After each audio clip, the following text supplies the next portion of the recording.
Sure.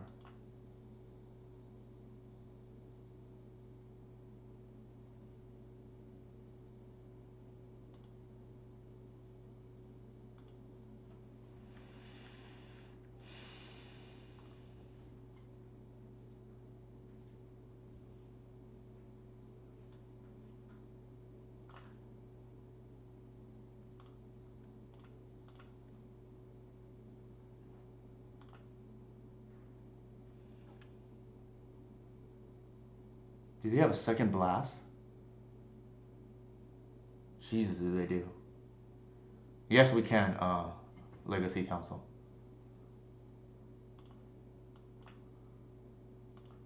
The reason why we have to evoke here is because we have to get the collective.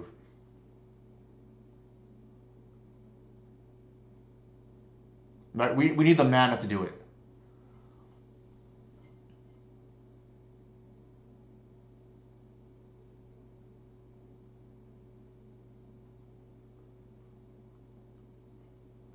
What is going on?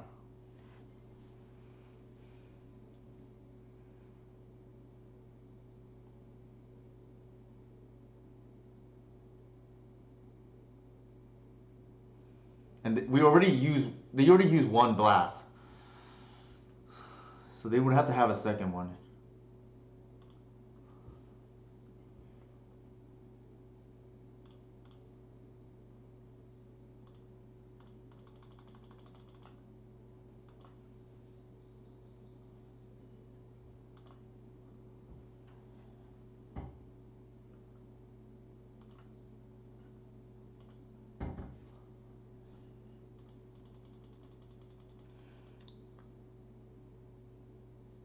Argument we get Gris and kill the Painter Servant.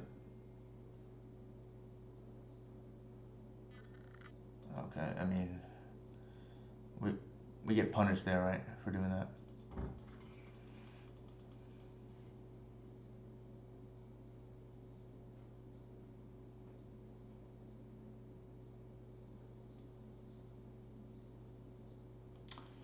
Yeah. So I think I messed up, right? Like I'm trying to think. Why would they keep in blast? That doesn't make any sense. There's an argument to be made. We kill the painter with the Gris and start ticking up. It's tough, right? It's like, what do we want to play around? Hmm. Yeah, I actually think maybe we should have just gotten the painter off the board. That might have been a mistake by me. Also, the reason being is Gris becomes a win condition too, right? For future painters.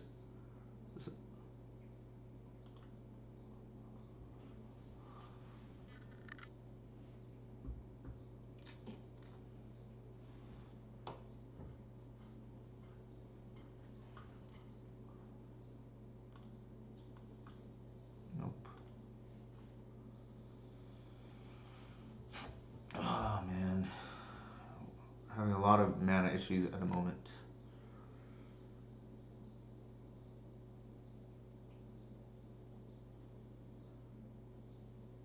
I don't think we can keep this.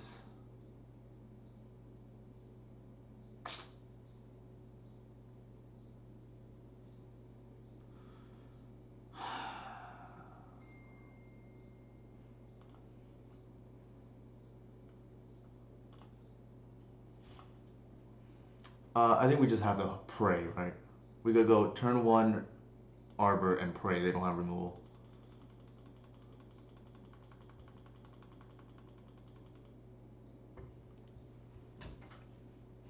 We probably punted, to be honest. The first game. I'm sorry, the second game. By not, we actually took that line the first time, but then I was like, what are the odds they're gonna have a second blast?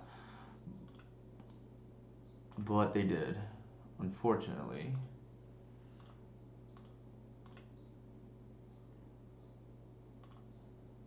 Um,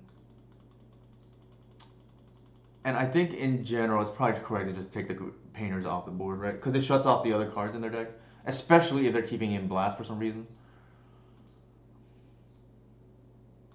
and it can handle future painters too. So I think in hindsight, I think that we learned something. So that's probably more valuable than the actual win. So I think I'll take that. And it's even better if we still win here, right? Are they gonna moon us? No. I mean, it seems loose to be honest.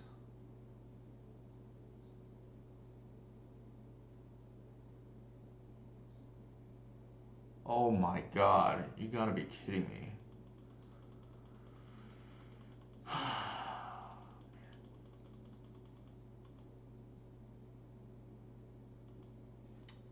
Yikes.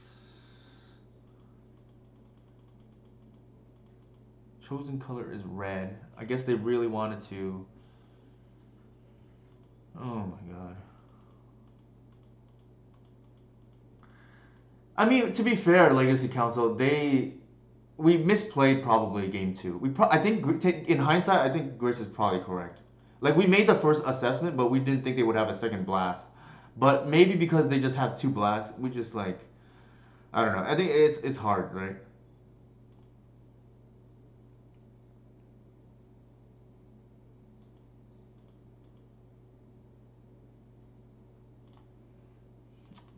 It's just unfortunate right now. Oh my god, I think we were gonna stick a grist too, but what can you do?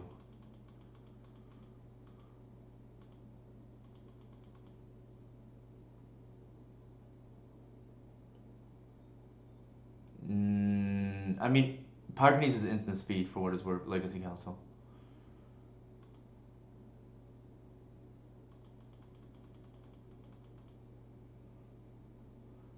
What do you want me to go through, Inigo?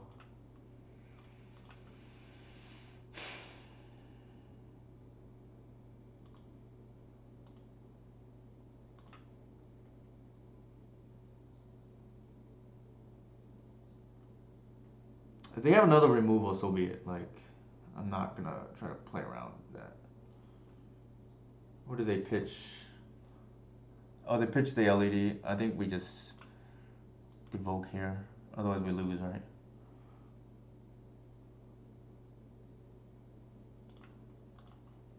It just feels really bad though. Like we're so far behind on cards. And then the Saga is gonna get another one.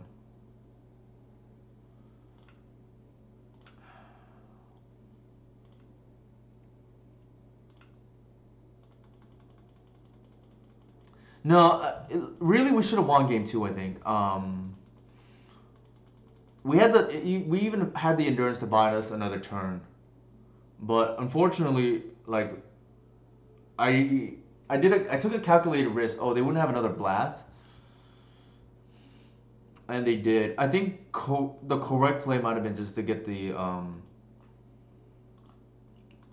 I don't know. It's like 50-50, right? I don't know what the exact percentages are. You guess whether to play around removal or you play around um, multiple painters. And I think playing around multiple painters is better because the Gris can answer the second painter.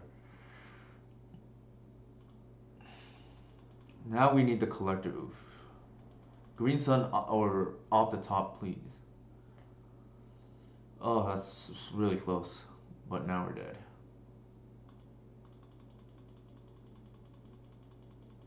The ley line notably significantly worse than endurance here, right?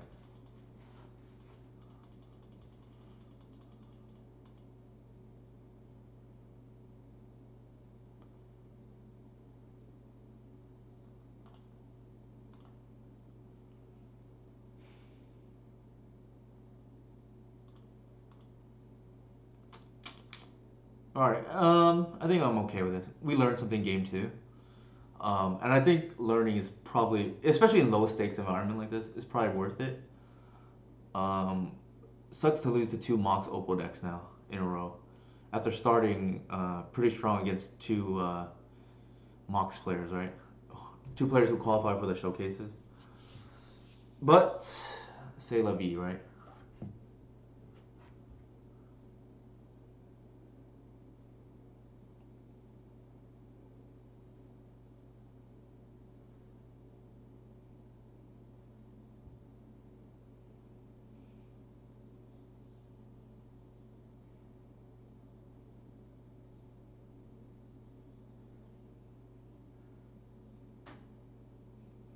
Also for you soccer buffs out there, crazy match today. I didn't watch it, but I saw Real Madrid came back and 0-1 or 0-1, whatever you want to call it, and then won 3-1 in the last few minutes of the game.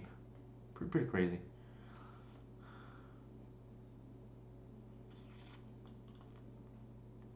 Actually, I was supposed to look at. I forget which one it was. I think it was this, where like I mulliganed. I see if that was Birchlar was part of the Once Upon a Time.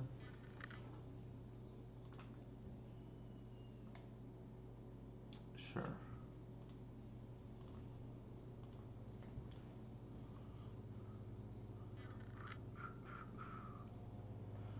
Also, if you want to, check out my Patreon. There's the link to it. Also, for those who like my content, uh, feel free to give me a subscription.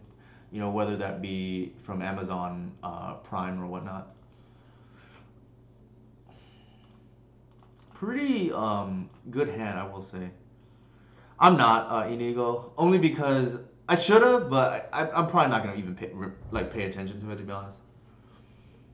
They're probably gonna kill it either now or with the ending. Probably, yeah, we'll see.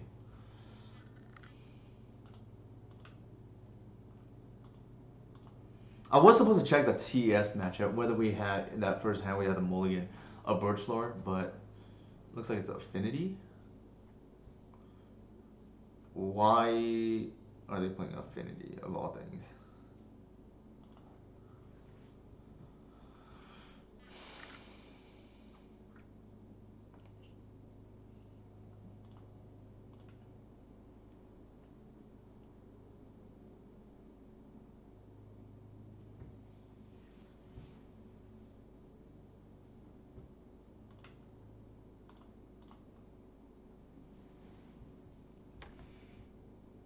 They may force this. It kind of feels like they have it in their head.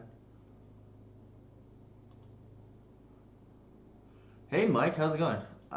We are 2-2 at the moment. We lost. We would start 2-0 against like two really strong players, um, with the showcase avatars, and then we lost to TES. Unfortunately, we had to mull a opening seven that was really good but no lands.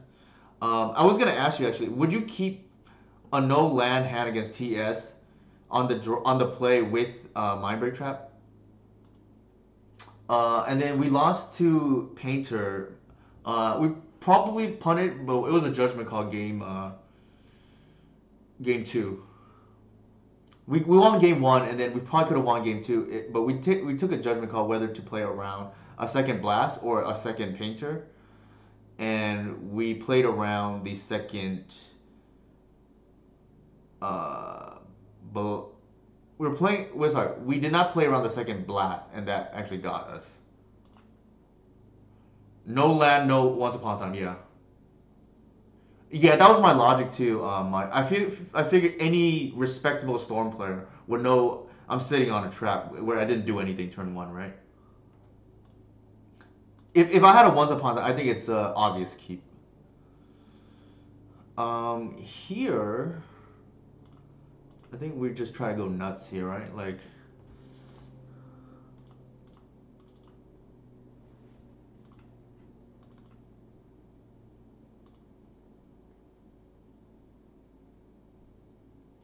okay, that is pretty good. They strangely are playing the no artifacts. What is going on there? Okay, so they're probably on ninjas, right? Because they're playing Ornithopter. Like, doesn't make any sense otherwise.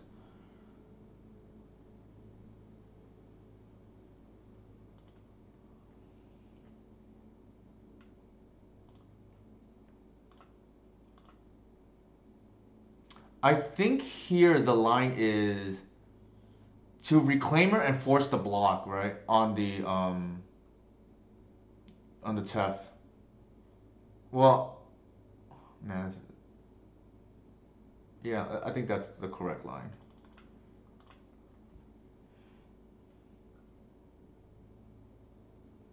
We're assuming we're not going to draw anything relevant here. Is the reason why I'm going for this line.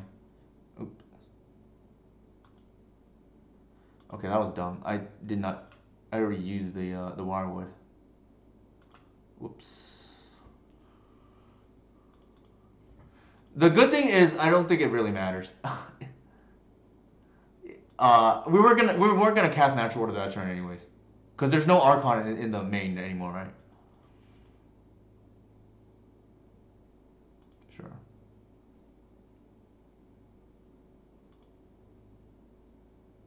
We just lost a land for no reason, but we're flooded anyway, so I don't think that matters. Yeah, they're on the ninjas version.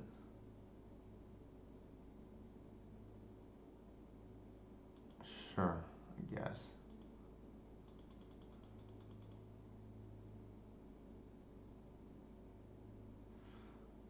Add plug if you enjoy my content. Okay, I don't know what you just did, Inigo. I'm gonna let you sort that out or figure that out later.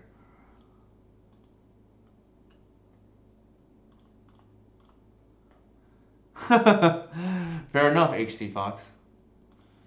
Okay, there's easy mode.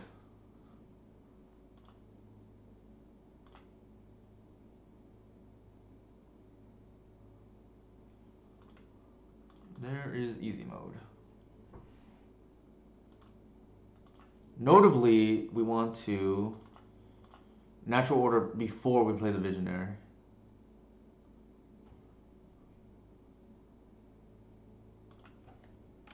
Our opponent said GG, so we did not need, Hail Hydra there, right?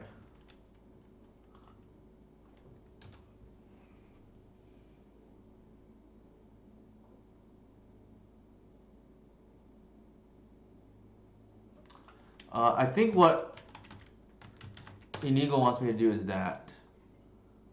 I don't. Hopefully that's correct. I don't know.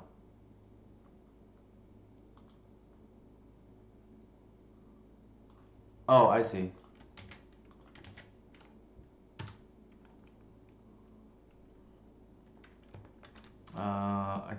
Okay, so I did the ad plug, Inigo. Hopefully that is what you're looking for. I think this is not a artifact matchup. I think this is really a Progenitus matchup, even though they have Emery.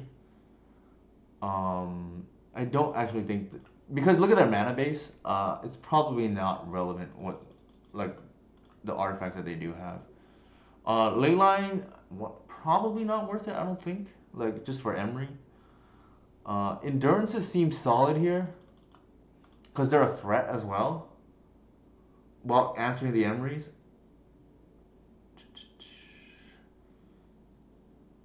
And I think we can probably trim the heritages. Grist seems a little bit slow, but maybe we still want it. I actually don't think I want the Snuff House. It seems narrow.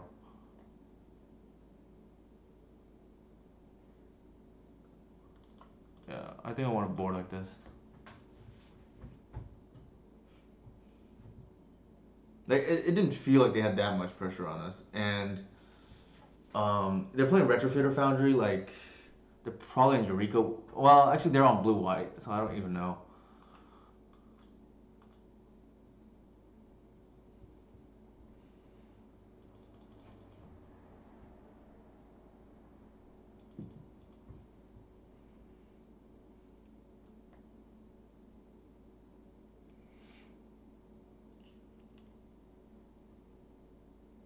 Sure.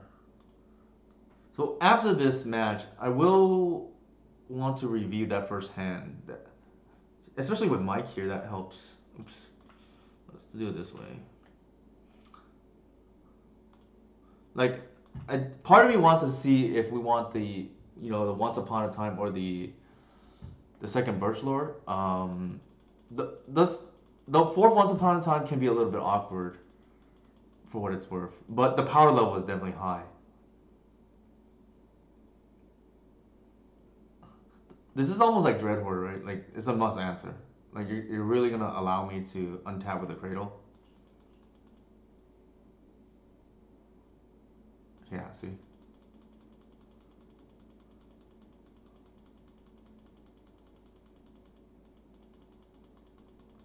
I know people think that's ludicrous to say, but Reclaimer is basically Dreadhorde.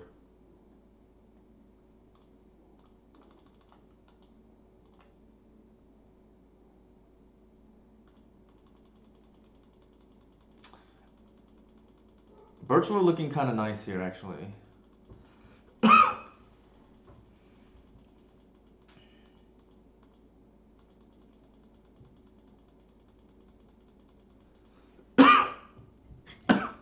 Excuse me. Should get water after this. Man.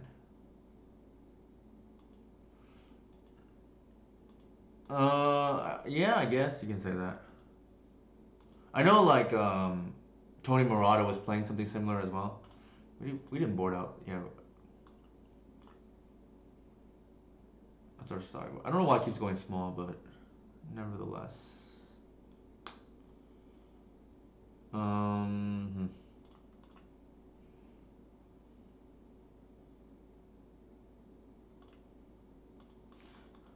Part of me wanted to actually play the symbiote so we can actually start digging, but I think we want to lead with the shepherd so it's protected, right? Also, it would draw a cradle, then suddenly the line's a lot more threatening.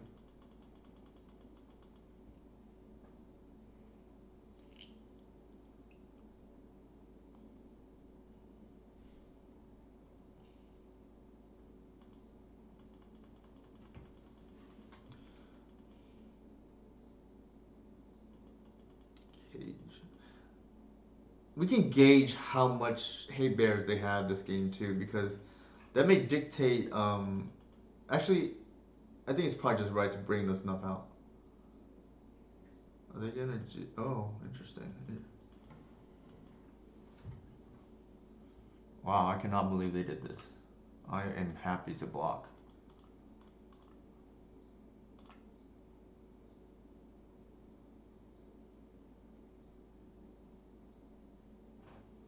That's an easy block for me. Unless they have a second canonist, I like that doesn't make any sense to me.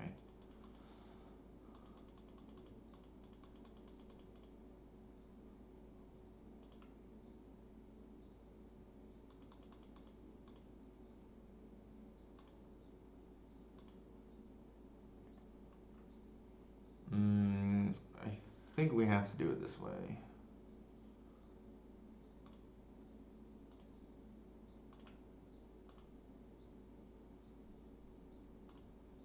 Nice. That's actually a pretty good draw. The old one mana thought cast mode. They're incentivized to kill the birch lore here, which we're okay with.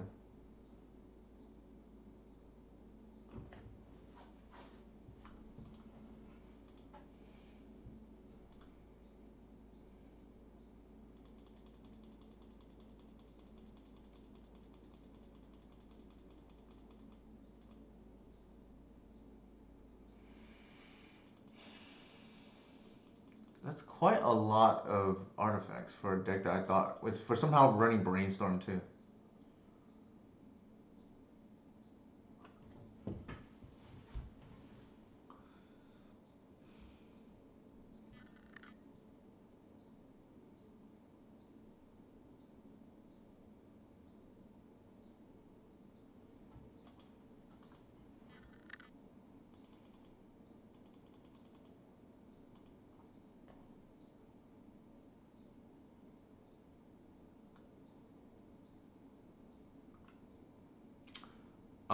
I think here we play the Wirewood and then hold up Boseiju.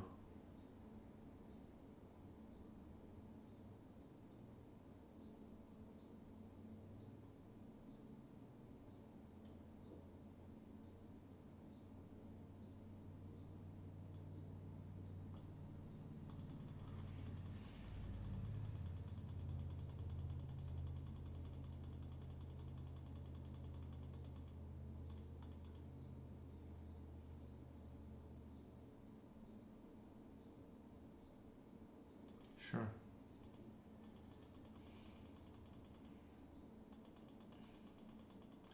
The reason why we can hold up Beseju here is because we have the Once Upon a Time, right? In case they don't go for the GTA equip, which they almost certainly will.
Oh, we can't even get the collective.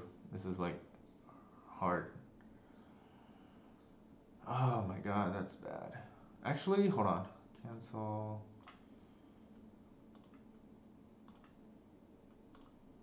We can get the endurance.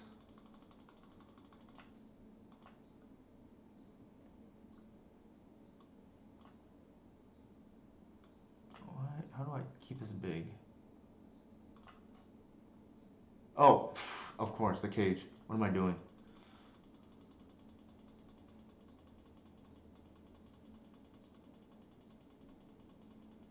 So I think we're just dead here, actually. With all that hate,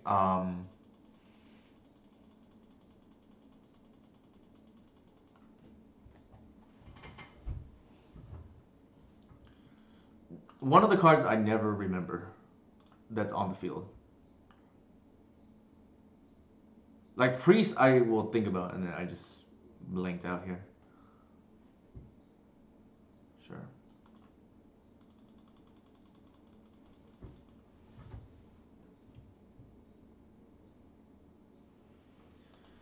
Our opponent is taking a while to kill us.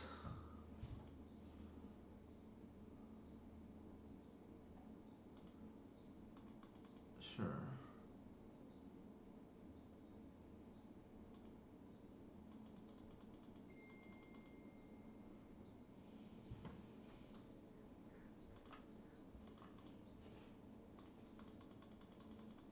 I think we were dead regardless. The good thing is like now we know how to board for game 3 because we didn't really know how to board against them after game 1. I think given what we saw though, definitely want the collective. They're like, I don't know how many artifacts they have. It just seems a little random. I think definitely we want the snuff outs now, after what we've seen. Probably one endurance to tutor for. Want the collector oof.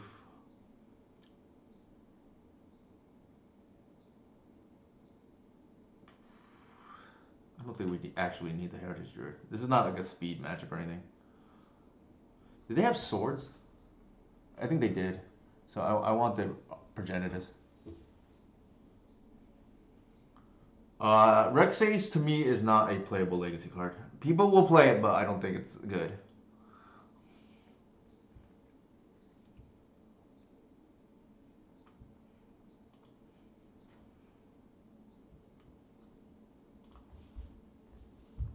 Notably here, we would have had 2 potentially, right? If the Birchlore was the what second Once Upon a Time. Yeah, see, I do not know how to make that big anymore. I think here we probably want the Wirewood, given our hand. We're gonna cash the Beseju in for a Cradle.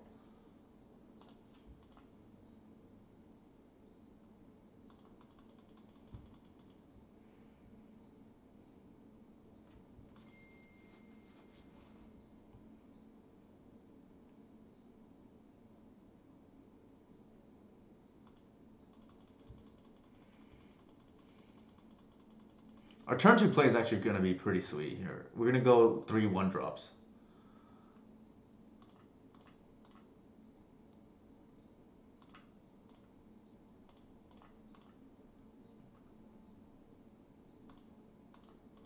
This is the power of Birch Lore, right? Like, it's like a hasted Landlord Elf.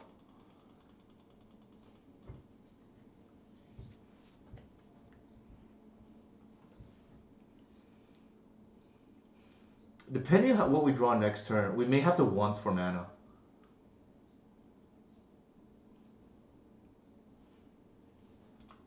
But we're pretty ahead on board already.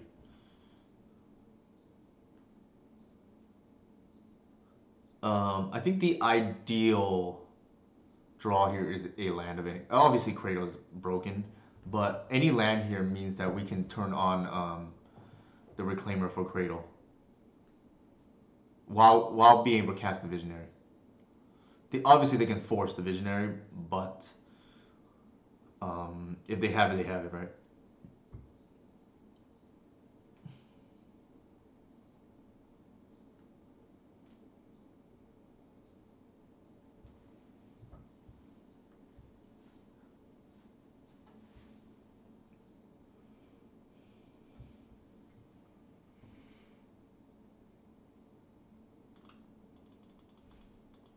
If we don't draw land, there's merit here to just pass and secure the Cradle.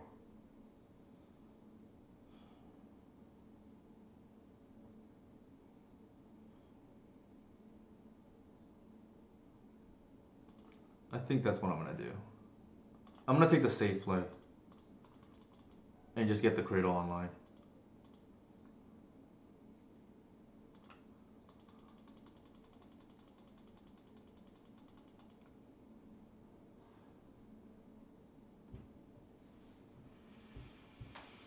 I wonder if our opponent is playing weird things like Terminus.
Alright, they flip 2 Canonus and a Jite.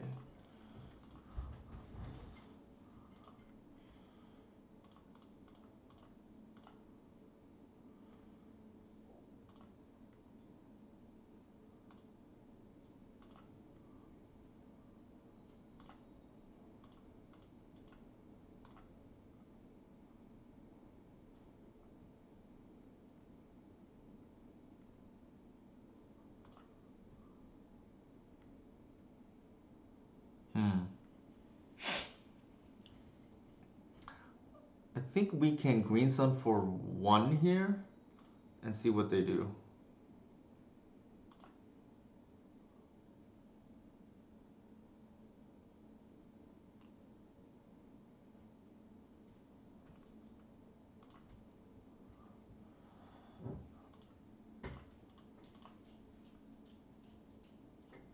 And then I think I want to just bog preemptively here.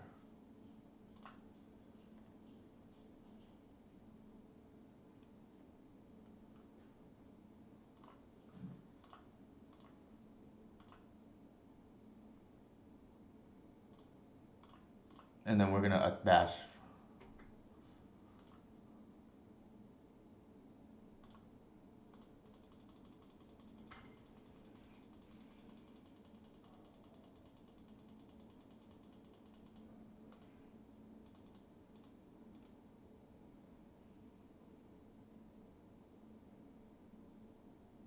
Hey, Yog, how's it going? Reclaimer is just so good, right? Man, the ability to just bog there and just like shut down, their big graveyard right for Emery. Like they have no pressure right now.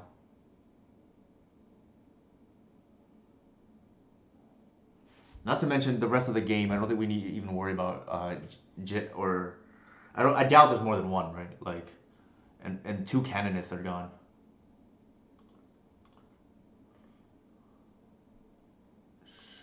That's kind of annoying, but sure.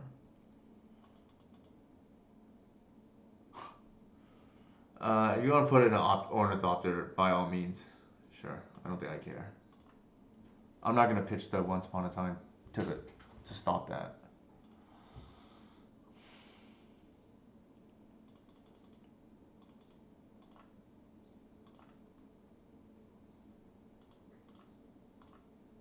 We have the three of a kind, right? Once Upon a Time. It's gotta be a force if they have it, right? Nope. So either doesn't have it or holding on to it.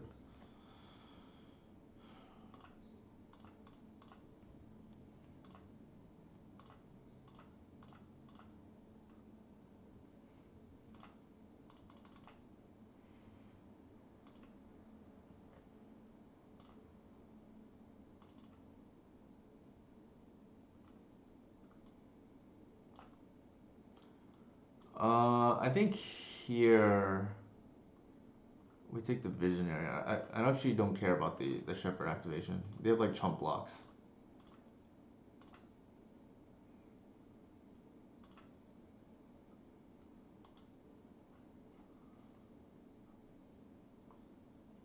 And I think here we're just gonna end step once.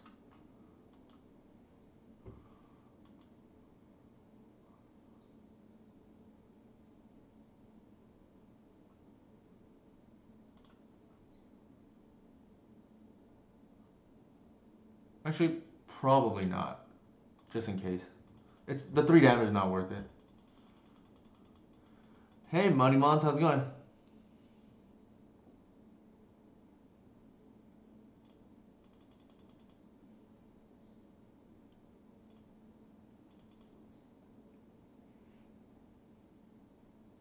In case we need to protect the Cradle for some reason.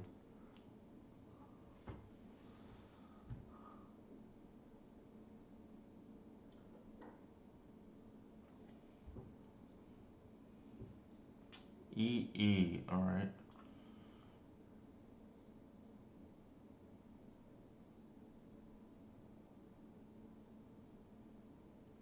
That is annoying.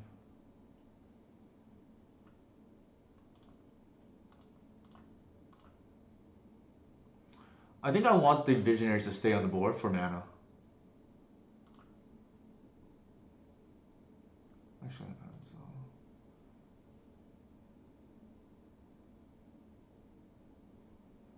I can actually ramp here now that I think about it.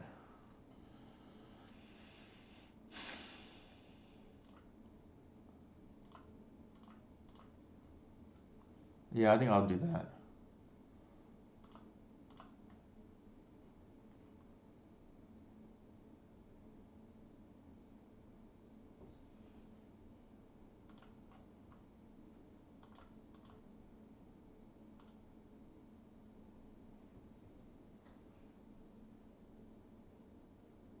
That's actually really funny.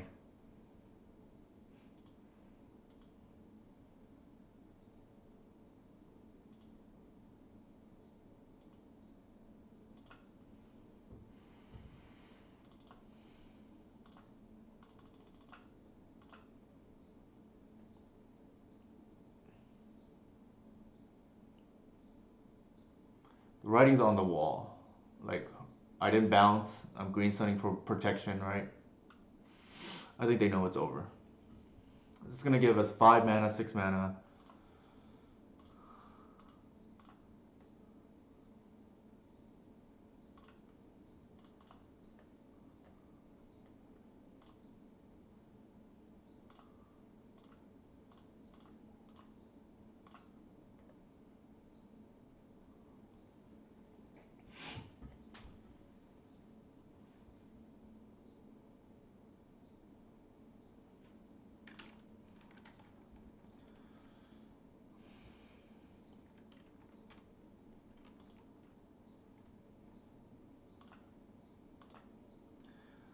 All right, so 3-2 our first league, but we learned something, so I can't be too mad.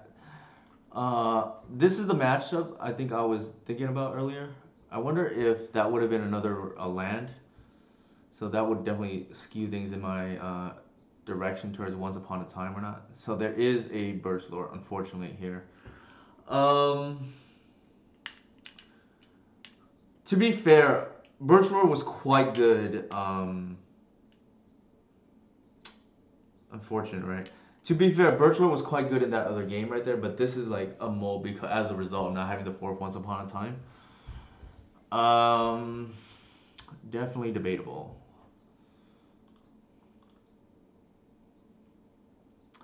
I think the numbers came out to be like it'd be an extra 3% of mulligans, or not mulligans, but like you go from 3 to 6% of double Once Upon a Time hands, and I guess it's whether you want to live with that extra 3% or not.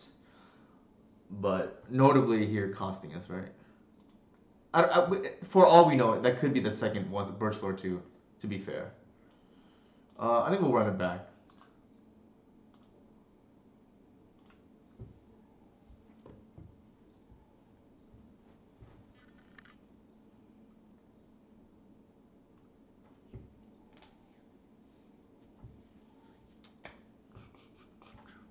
Didn't play against any Delver, but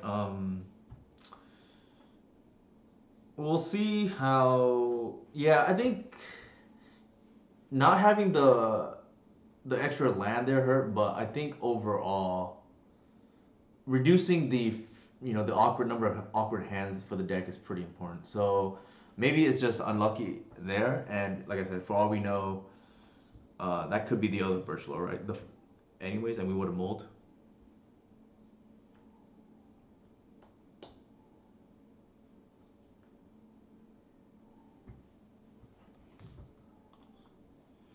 Having velocity is pretty important too against Delver for whatever it's worth. It hurt us there, but maybe that's the anomaly, right?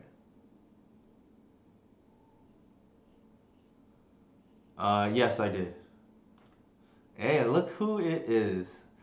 This person notoriously salted at me a few days ago. I posted it on Twitter.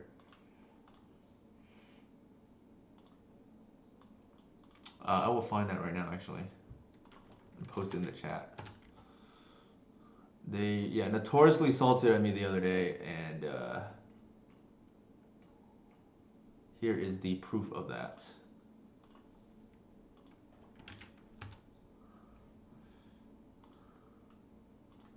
That is the class sharing here that we're going through.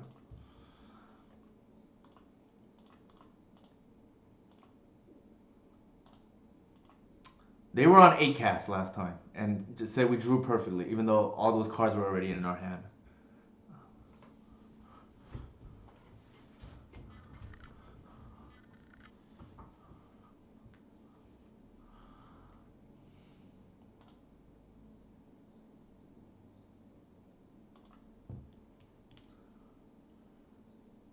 I will not repeat what the last thing means, but you can Google it. It's in Spanish. It is a derogatory slur. Not slur, but inappropriate language at minimum.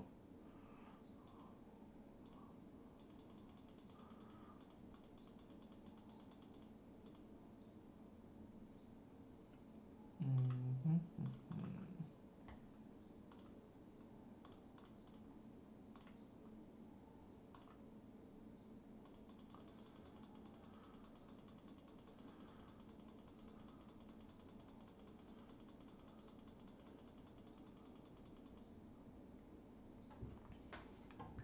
They could have force, and I'm kind of regretting not leading with a shepherd there. Um, but we'll see what they do here, right?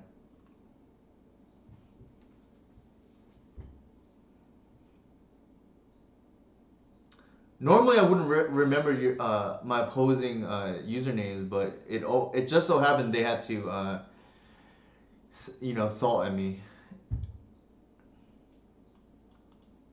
Looks like a cannoneer is probably coming. No, it's like Psy, sure.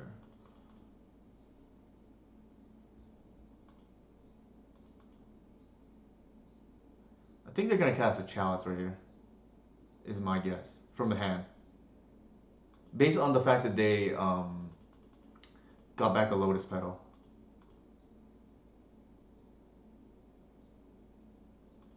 Okay, that's reasonable too, I guess. It had to be force plus pitch. I think I'm not gonna play around that.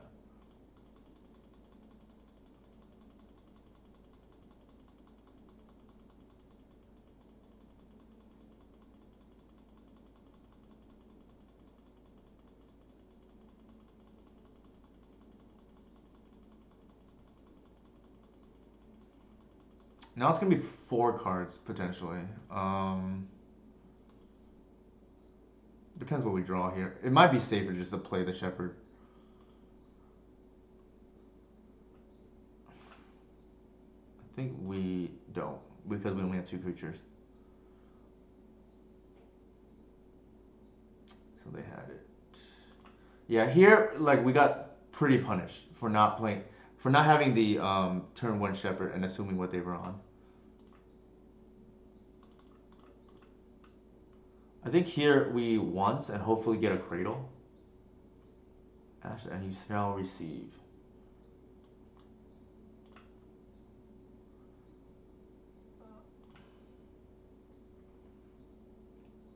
I think I play it. I don't think they have wasteland.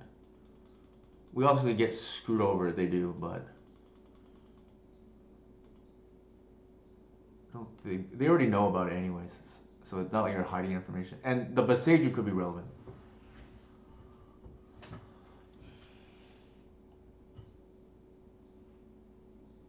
For so they're gonna bash for 4-8 right now. 9 actually with the Psy. Ideally we draw a yeah, so it has to be a kill here, and hopefully we draw a creature so we're not short.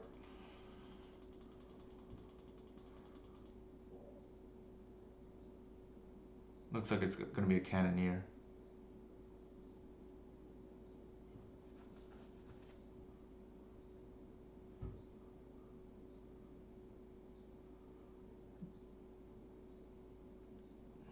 I don't know what their hand is, but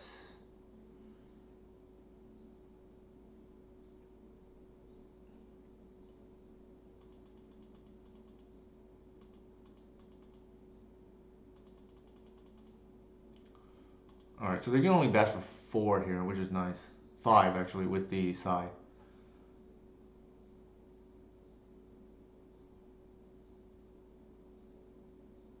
So we go to 13. They still have 1, 2, 3, 4, 5, 6, 7, 8, 9 power. Okay, so we can survive 2 turns now, including the next turn.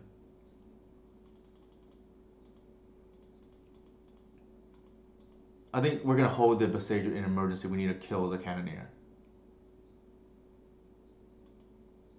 They oh, they played it really scared. Um, this is 4 mana. We are short, unfortunately.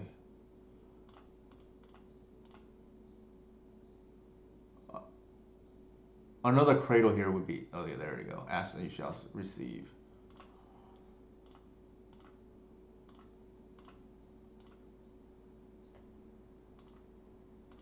That's more than lethal. I'm not even counting.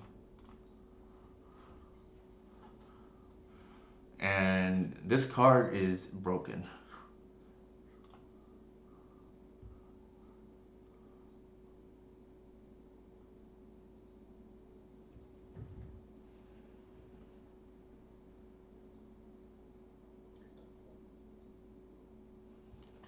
This is some Cyrus map going on here, right? We don't need a count.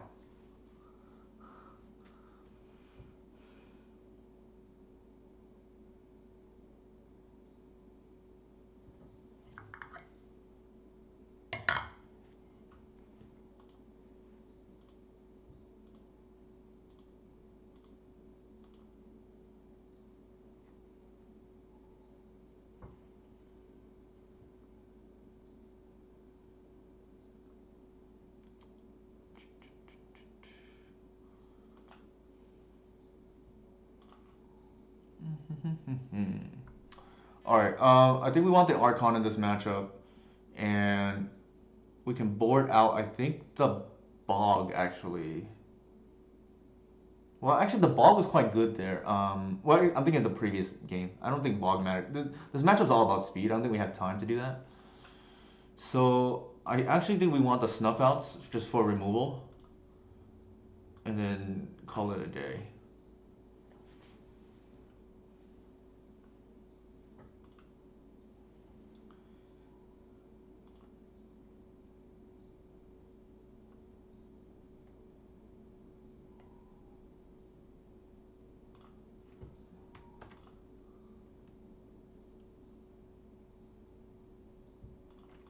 Just found another error in my map.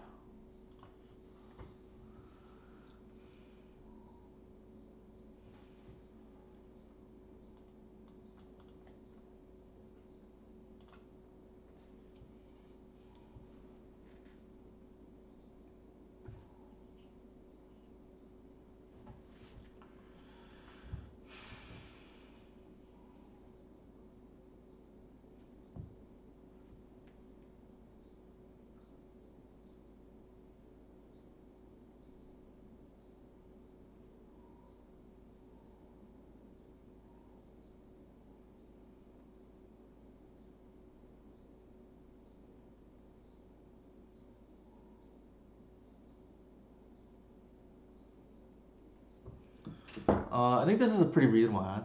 Like the Once Upon a Time is obviously very good here.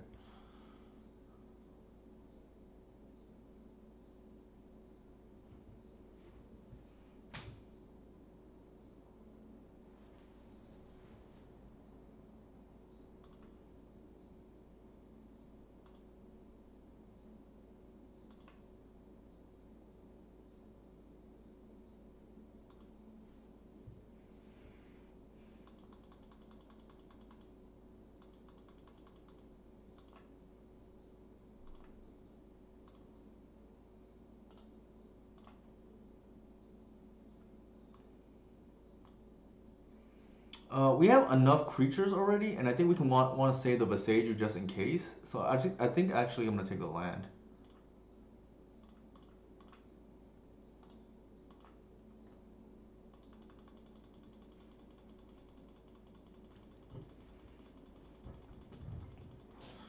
I think they have a Cannoneer in hand, which is why they left all the baubles there.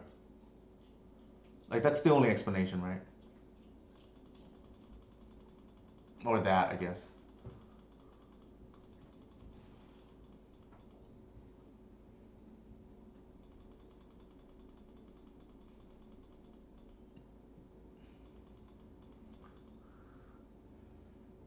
I would believe you, Jay Z.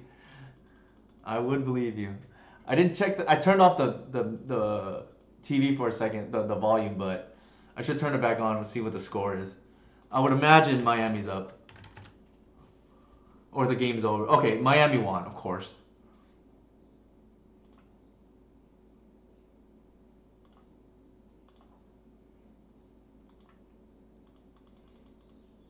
Okay, so they know about natural order now.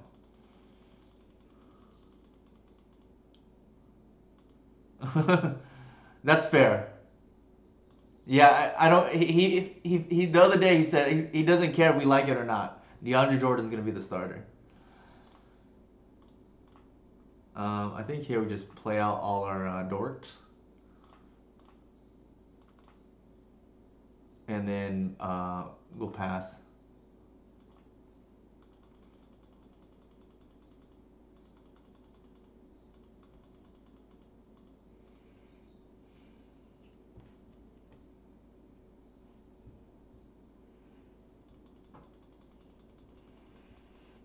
The thing is, against this board state, I don't think Archon is potentially getting there.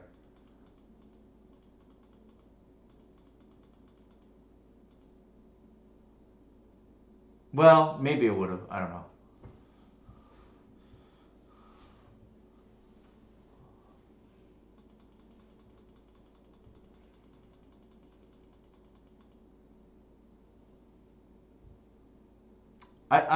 Yeah, I was debating whether or not. I feel like we were forced to jam for hoof for lethal, but maybe that's not correct.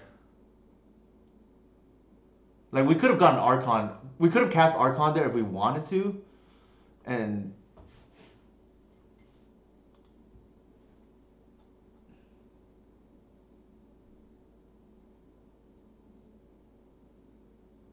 yeah, maybe it might have been okay actually because the Cannoneer is was a 5/5.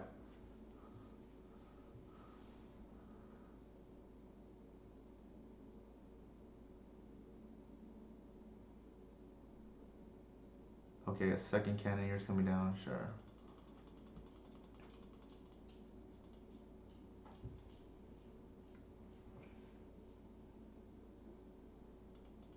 All right, so they definitely don't have force. So that's good.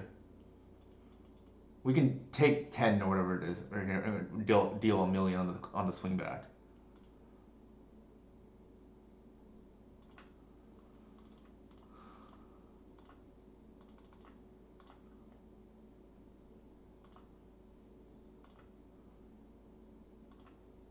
Yep, exactly. Jay Z is practically an elf aficionado already. All right, I think there's what we can do here is we unfortunately can't kill this for like that. It takes too much mana, but this line here is pretty sweet.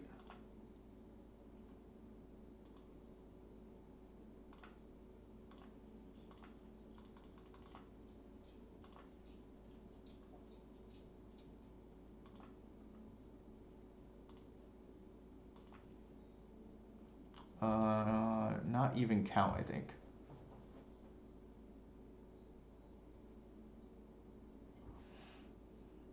Yeah, whatever. I'm just gonna YOLO in.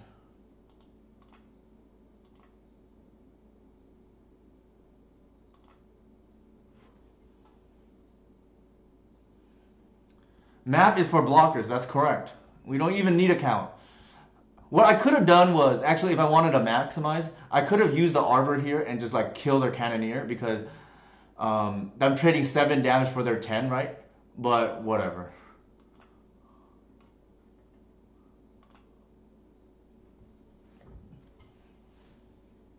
Yeah, I joked earlier, Jay Z, that I subscribe to the school of Cyrus where we don't count.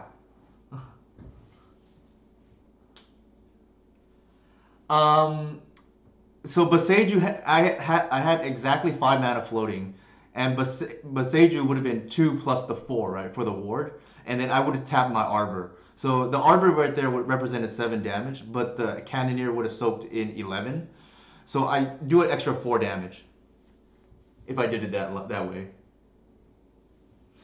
Notably, the first game we actually only had one more than lethal, uh, without counting, which is pretty funny.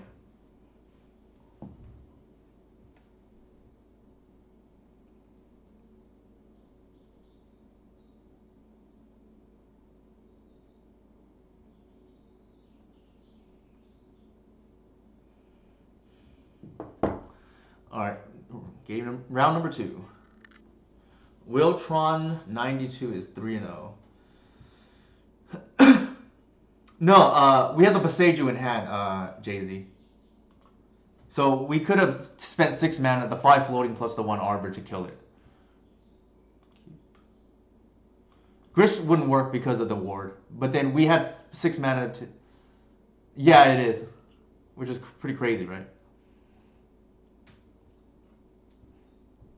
I think here this is like a pretty generic hand. Like, obviously you want this second land to be a Cradle or one of the creatures to be a Cradle, but I mean, this is like very solid.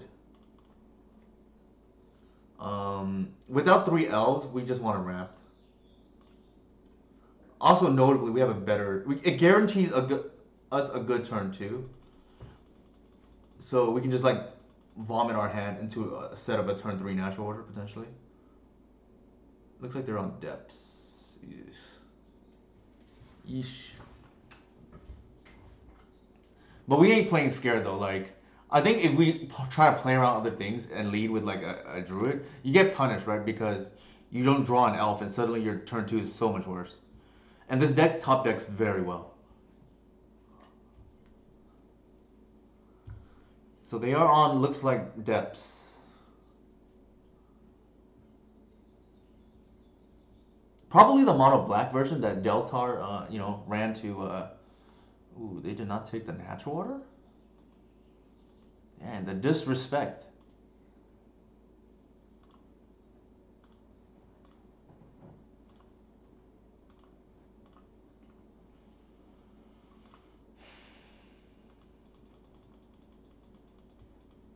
The disrespect not taking the natural order.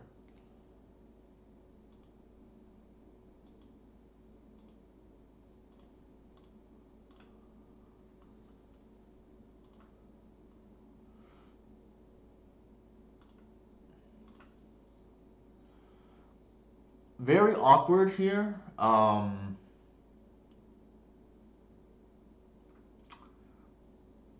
think what's gonna happen is we have the natural order, but it's not lethal by any means, especially with one blocker. I think we're just.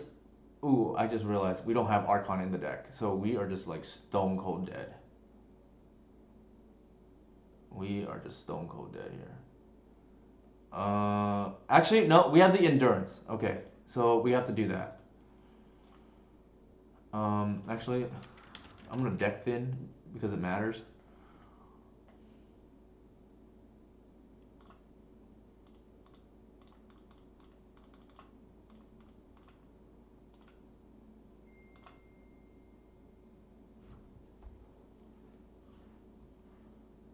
Where's the endurance?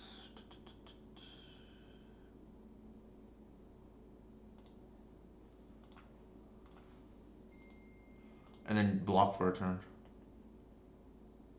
It accomplishes the same thing, right? Like we were gonna natural order for the Archon, but the endurance here buys us a turn, and it has to essentially be natural order. It's not even enough, right? It has to be visionary into. I don't even think. I think we are drawing dead, to be honest. All right, now we're really drawing dead. Yeah. All right. I think this needed to be a natural order, and then we had to draw like a cradle or visionary into a cradle. Yeah.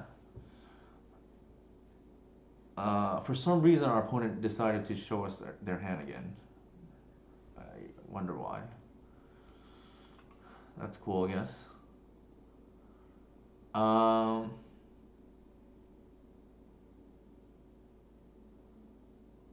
I mean, how are we gonna win, right? We don't have lethal. They have blockers, Sadra. I think we're just drawing dead, like regardless. I think here I want the seizes. The this is like kind of interesting. I don't feel like this is a winning line though, because they're gonna force us to block, and then before they actually cast their spells, like it only buys us a turn if anything. I think we board this way. Let me check my map. Oh, I think we want the Archon as a natural target. Looks like we board out a Visionary for that. This is like pretty reasonable then.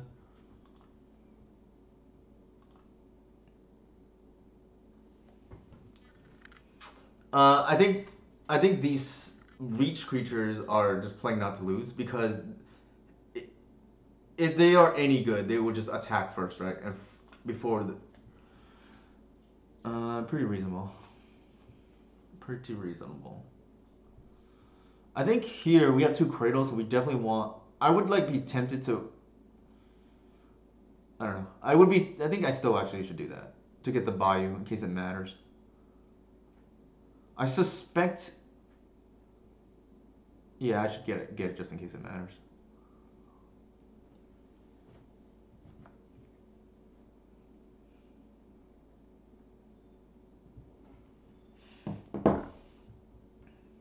We notably went 3-2 first league. One game potentially on me, and the other one we lost to TES, which I don't think I mind.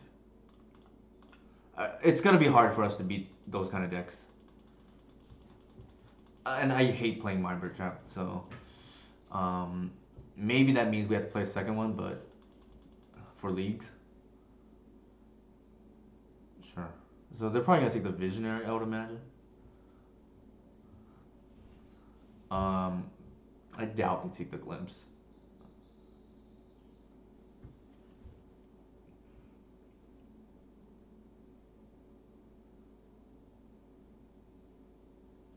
Oh, they do take the Glimpse. Interesting.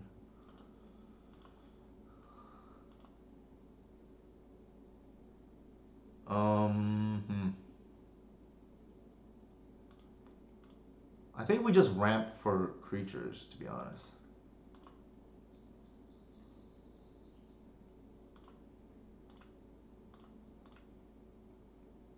They know about the natural order. It's possible they have another discard spell, but I just want lethal next turn, right?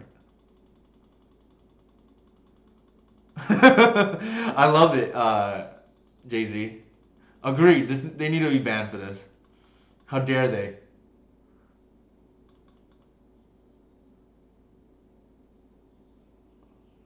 Looks like they are on actually the rainbow version that Tom Hep popularized.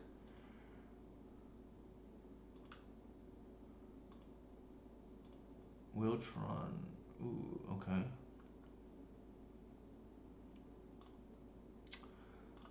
If they have it, they have it. I'm not playing around anything here.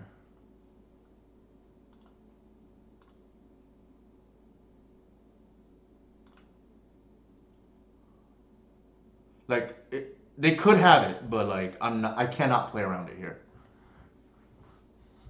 Like if they don't have it now, they definitely have it next turn, right?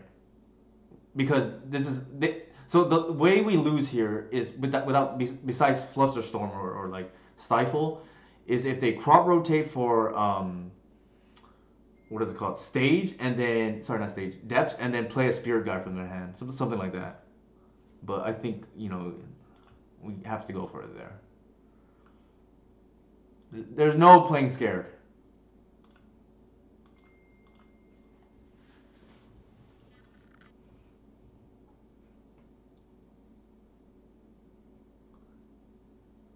Especially with combo aficionado here, Jonathan Zhang. We're definitely not playing scared in front of him. If Jax were here, he would be upset too if we even contemplated not jamming. I think here we have to mulligan, unfortunately. It's just we have to have a turn one play. We can't just like, well, oh man, this is like, yeah, I think we mulligan here. Yikes, yikes, yikes, yikes.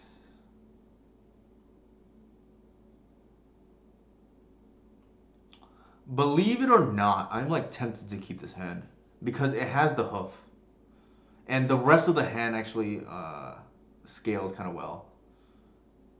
So if we put the cradle away, we can go turn one, like set up a turn three hoof or so.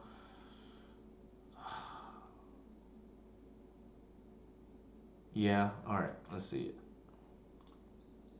I don't think it's gonna get too much better going to five, especially against a Thoughtseize deck. It looks real bad, but actually it scales kind of well, right? We're just gonna turn all the Exarch's lands into Cradle. I mean, into Arbors. Interesting. They probably name Reclaimer, maybe. Wirewood is another reasonable option. Ah, okay. Next level plays here. That was the worst possible. Well, one of the worst possibles. At least our opponent has mulliganed themselves to another card, right? And we have a slow hand, but probably a turn four kill if they don't do anything to us. I only kept this hand because of double cradle. And I don't want to go to 5. I think we're probably losing it if that's the case.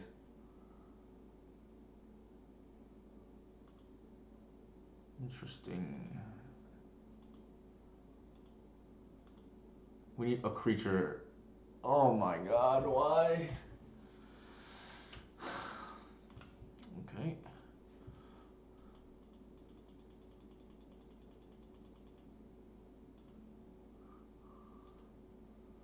I think we're probably dead. They have likely a crop rotation in hand.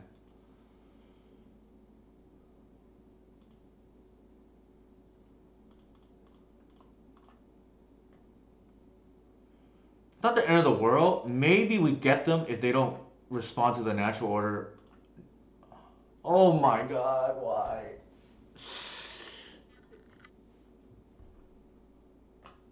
Oh, man.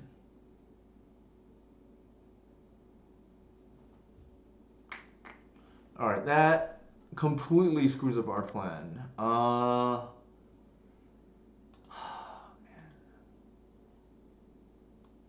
That was the one card we just needed not to draw. Alright, I mean, we're probably just dead.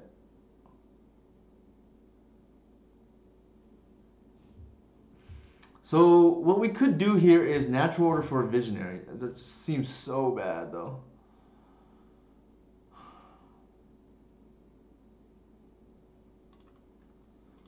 Three, four. I mean, if they have it, they have it. Like, man, this is like really bad.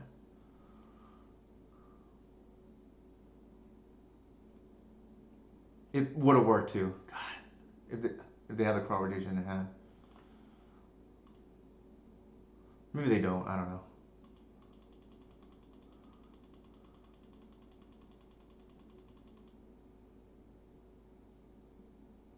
Yep, it would have worked if we.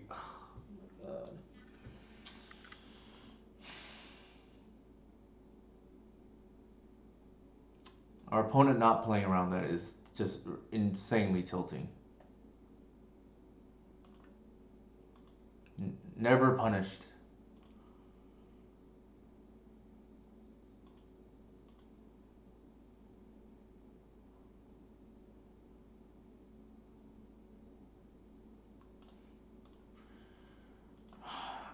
We're not going to reveal this in case we play them again in the future, that we can actually go for this line.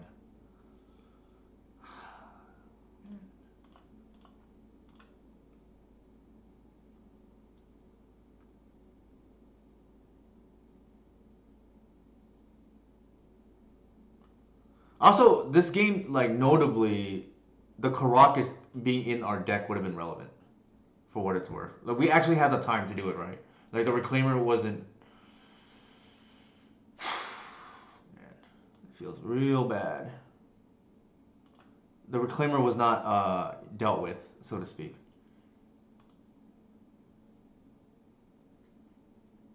So it just feels bad in multiple ways.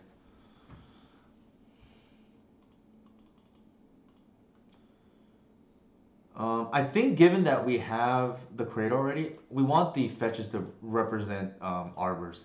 Like I want to deck in, but like we really need these to not flood, right? Or hedge against flooding. Okay, what's in the sideboard? I definitely think we need to find a room for the first Caracas. Like, we win that game otherwise. Ugh, feels really bad.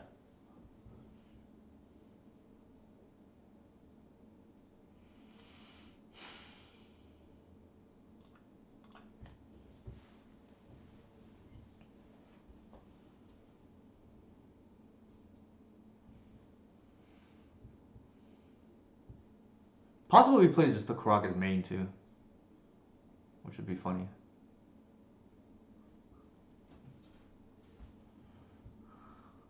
Not today. I won two matches, 2 games last night because of it though. I think here we want to just. I think they're on a combo deck. Um, and if we're gonna run the Visionary in 2 days. It could be Doomsday, but I don't think we're afforded the luxury of just trying to play around days there. And if they have the second days on the Visionary, at least we ramp with the Wirewood already.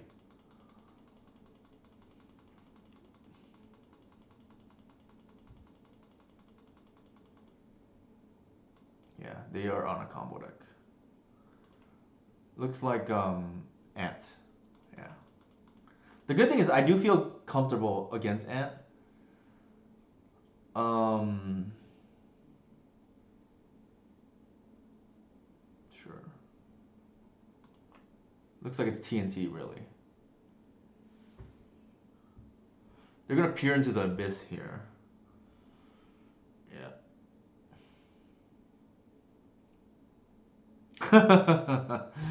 It's fair enough. I do love myself a good Ant matchup. In terms of like I consider them our, cousins, right? Like they are the spell version of us in a lot of ways because they reward patience. They're a slower combo deck in terms of like turn 3-ish, um, similar to us. And so they're the spell version of us, right? In terms of the lines tend to be like there's a lot more setup. Like reclaimers there, like sure. I'm just gonna yield. Well, not necessarily. Now we're dead. Yeah, Demonic Tutors Ed Demikos, I think that's his last name, has been doing real well, and it makes sense, right? When Blue Red is the most popular deck at the moment, this ad has a good um, what's it called? Ant has a good Delver matchup. Ragavan Ben is definitely good for Ant because the feel bads of getting your discard eaten by Ragavan is no longer a thing, right? I think here, this is how we're gonna board. Maybe we just don't even care about ley line, right? It's hard.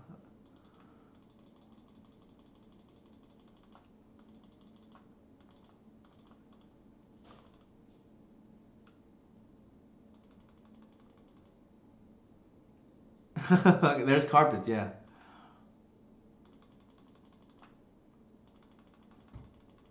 We do have a lot of cards here for Ant. I don't. I think the matchup is probably a little worse than it used to be because they have more outs now. If they're on the Burning Wish version, they have like Void Snare. If they're on the green version with Ave, they have Dress Down. So there's more outs to Archon. So that makes it a little bit worse. I don't think it's significantly worse, but if you told me I had to play Ant, I wouldn't. I probably wouldn't mind. Obviously, I'm saying that with Mike here in the chat. Mike beat me last time I was on stream, but also that was last Sunday. Also caught me beating Ant on Saturday. So I guess this is the decider, right? We were 1-1 so far the last few streams against Ant.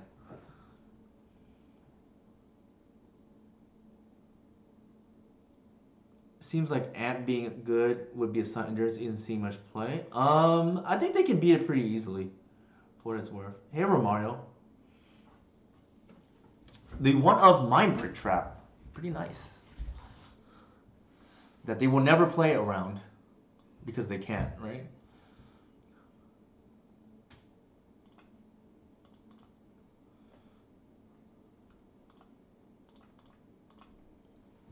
The other thing I realized too is like going down to 3 endurances is we hit a plateau now of like too many graveyard cards. So that is like one thing. They're going to go off now, I think. Sure.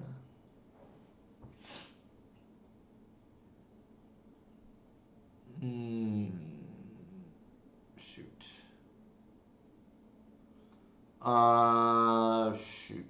Shoot. I think they have to take the trap. So do we even bother?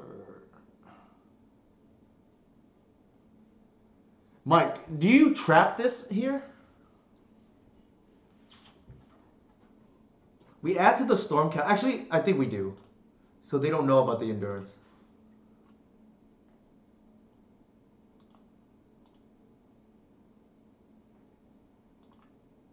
it potentially cuts them off Cabal Ritual, but we add to Storm Count, right? Like maybe they go for it here. Who knows?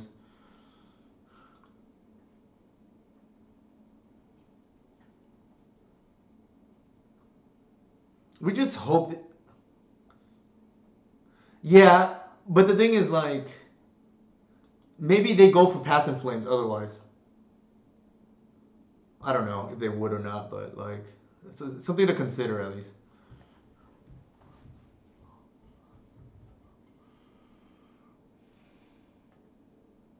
I feel like it's correct just because it could matter for Cabal Ritual math, and just in case they happen to be greedy and go for Pass and Flames.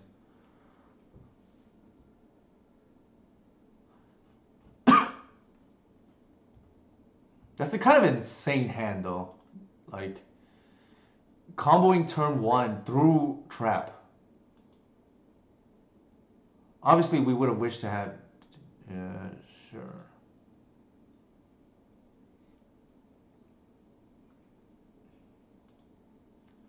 Like maybe we just they just have the nuts against us. Jesus.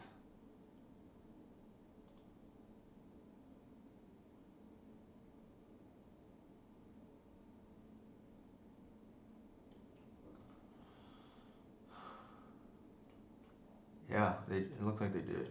Wow.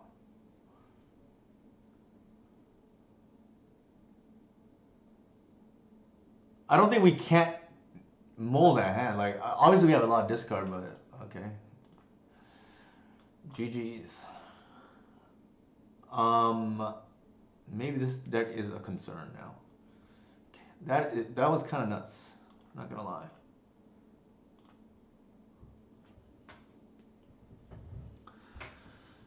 Um, actually, with more Romario here in the house, I guess quick announcement. Around this time on Friday, so 2 days from now, Romario and I will be doing a stream. We haven't well, he needs to check his schedule first, but we'll be doing a joint stream for those who care. We haven't decided on the deck. I know usually when Romario is with me, we usually play elves, but we could try something else for a change. And maybe I'll join him on his stream and we'll play some Doomsday. We'll see. Okay, we'll play some Mud, Romario. There you go. I think Romario top eighted a GP once with Mud, if I recall correctly. Obviously, I was still in the infancy of Legacy, in terms of knowing what was going on and what's up. But okay, it was SCG Open. There we go. But yeah, so if all systems go, we will be doing a stream on Friday, and not necessarily else, but I mean that's an option. I'll have a discussion with Romario, more later on this. We got blown out here by Ant, but I don't think we can afford to mulligan that hand, which was otherwise very strong. I mean, nobody's playing Veil Summer. Maybe we just go up to 7 discard. That wouldn't have happened, but obviously, you lose to other things like TES. I have to think about it some more, though. The first trap, or actually, somebody I would ask is, since Mike is here, do you like, knowing what we know now, right? Like, uh, do you like 7 discard here in our configuration, Mike, or do you like the first trap? Obviously, the 7 discard would have been better against that hand particularly, but just in general, um, like we would have been able to take away their Infernal Tutor, right? Otherwise, I really despise this card. I think so too. I just wonder if 7 is just overkill. I've played 7 before, but that was also before Veil of Summer existed. But also, granted, nobody's really playing Veil of Summer right now, so maybe it's okay to play just like 7 discard and just make sure we never lose to Show and Tell. Make sure we never lose to Ant, and live with. Yeah, for sure. It just depends, like how popular I think TES is, and maybe I just don't care about those matchups, and accept losing to that is the other thing, right? Like I definitely think based on round number 2, Caracas. should probably be in the sideboard somewhere, or the main deck even. I have tried Karakas in the main deck before. I have found it to be awful in the main deck because it is completely dead if you draw it. Unlike Oof, right, which is a creature that adds to Glimpse, adds to Natural Order, adds to Cradle.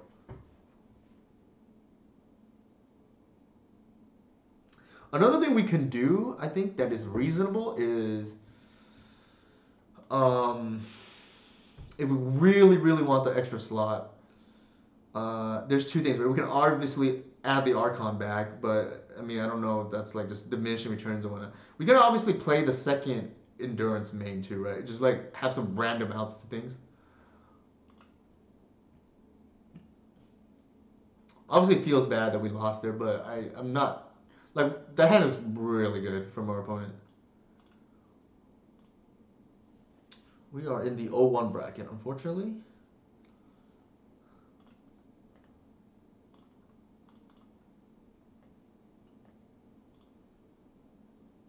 I think, actually, with two Visionaries, I think Ramp is correct. With one, I probably don't.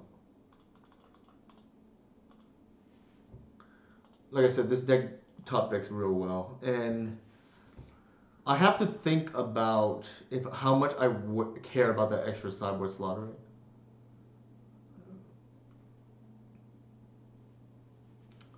Let's see if we can salvage the pity chest. If we do, I will open it. That is a promise now. We can salvage the pity chest. I will open the chest. Actually, EV is low right now. Actually, selling is high. I'm going to sell the chest, actually. Actually, no. I already promised I will not go back. There's only one chest anyways.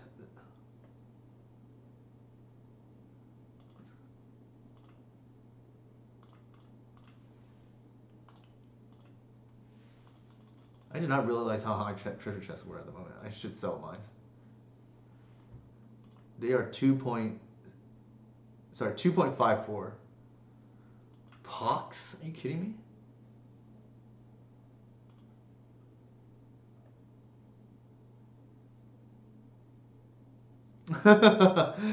I think discard. Ooh, I think we have two cracks or three really. At man, I think we give up a land. Give this up.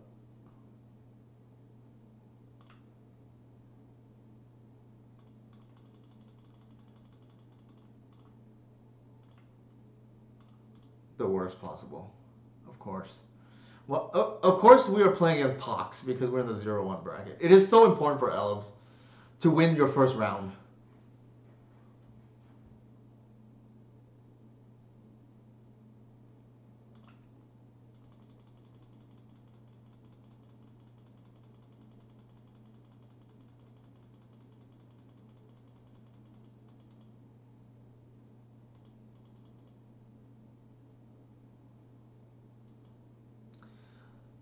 They probably take the glimpse. I think they're gonna mess up and take the glimpse when the visionary is correct. Yep, that would be my guess, and that they did exactly what I thought they would. Yeah, I thought they would take the glimpse even though it's wrong.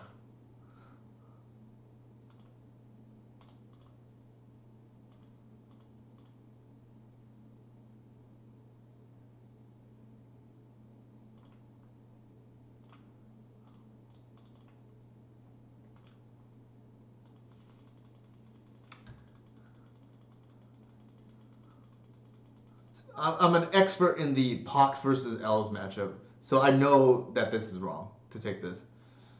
Only because I've played against them a lot of times for whatever reason. Like, I don't know what it is. People love playing Pox. Visionary's insane in this matchup. Alright, Proggy Boy is our... is good. I think Arasta is actually pretty good too. Endurance, not so much.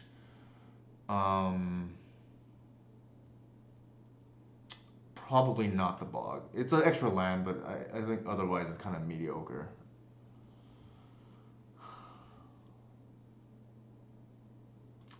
Yeah, Pox used to be really popular when I was in grade school, I guess. I mean, there's that.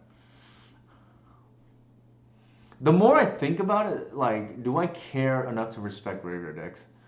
I have to think about which card of these I want to cut for the Caracas. I do not want to play Caracas main, is the issue. Although it's possible, we cut either the Shepherd or the Birchlord main, and create an extra slot that way. Obviously, the Birchlord. Actually, yeah, I think it might be okay to go down to three. Well, I don't know. To three Shepherds and make room, and then play the second Endurance, which not great, but we'll see, right?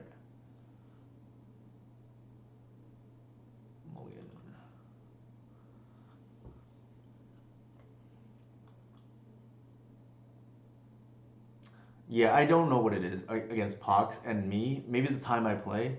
I once played against four Pox players in the same week, and I know people who have gone a year without playing against Pox. So I don't know. Maybe it's just bad luck for me or whatnot. But I mean, I don't even think the match is bad. It's just I don't know what I get from playing against it is the only thing. Because um, I guess I get the experience, right? Like of playing against other Pox players because it seems to be pretty rampant in at least the leagues I play.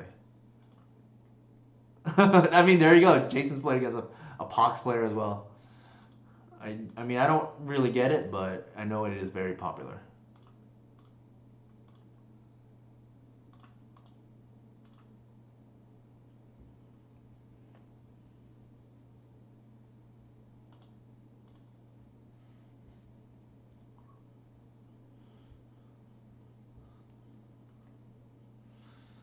This feels like a sudden edict is coming.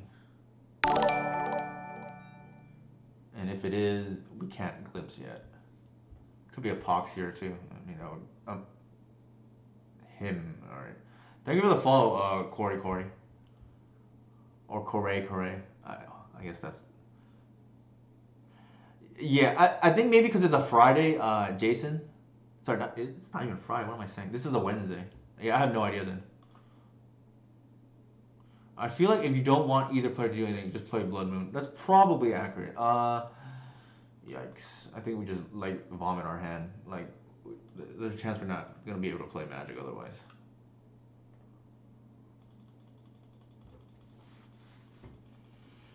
Blood Moon Moonstompy is the deck that I consider is the definition of flipping coins. Like if you go first, you probably win.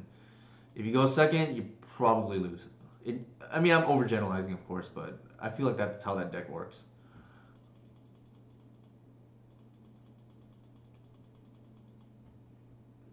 They might seize here or him here again. Oh my god, why? Why must you do this?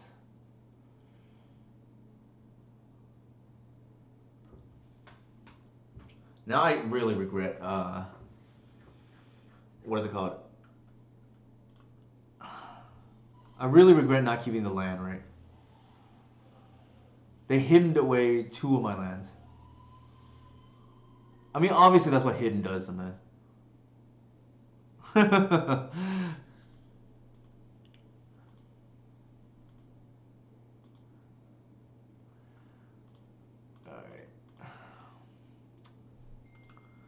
Not dead yet, but in big trouble. Jason, I'm assuming you're talking about Pox, right? Like, if your opponent plays any kind of X3, you're probably just dead, right? Oh, that's exactly what we needed.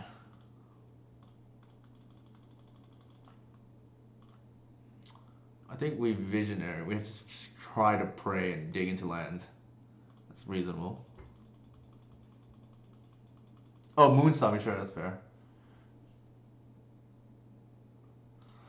It's funny because why? It's funny because against Moonstompy, lately all I've been doing is just boarding out the glimpses and just playing like endurances as 3/4, and they cannot beat it, which is like very funny to think about.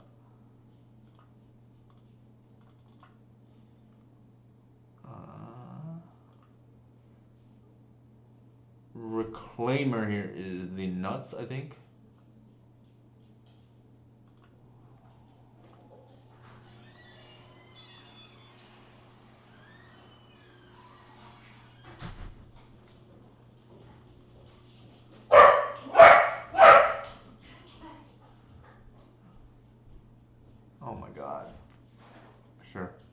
For a second, I thought it was gonna be engineer.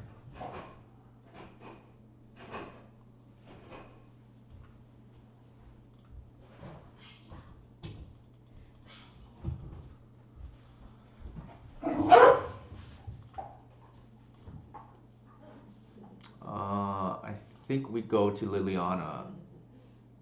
Attack Liliana. And then rotate the Boseiju for a Cradle to unlock our mana.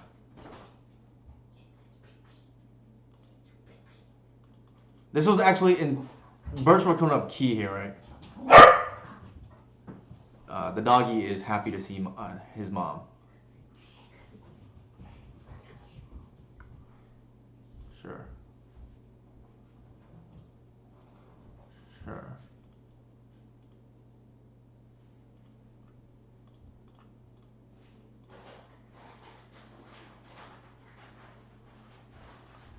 Alright. Now we have a million top decks that are live. That's pretty good.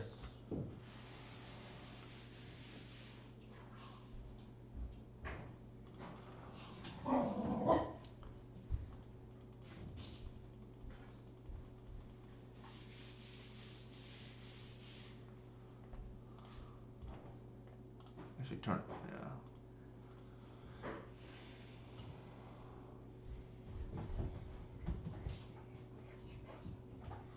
Sure.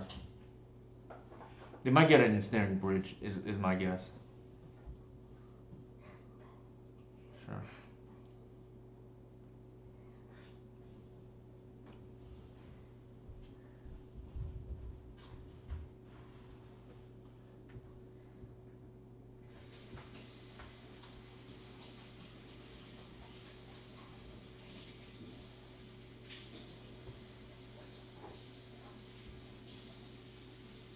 There is the bridge that we talked about.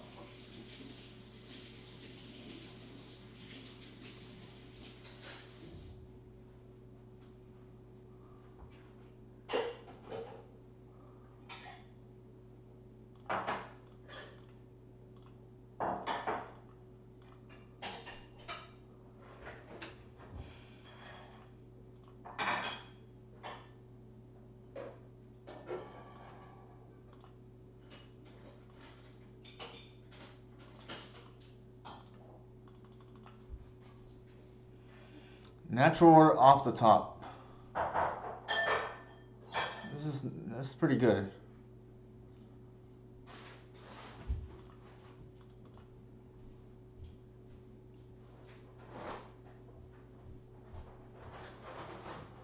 Actually, hold on. Am I miscounting? 3, 4, 5, 6, 7.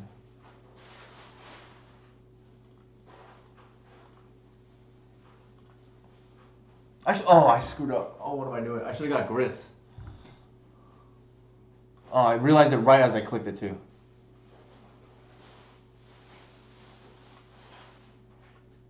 Alright, that's punt number 1 by me.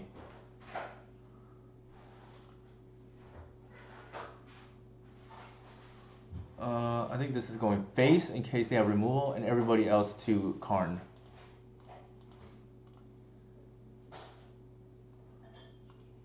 Actually, with the bridge out, Warwoods might be actually correct. Because we can't finish him this turn, and they're going to definitely slam down bridge now, and presumably go Hellbent. And if they don't go Hellbent, we win anyways, so that actually might be a bit of the right play. We'll see.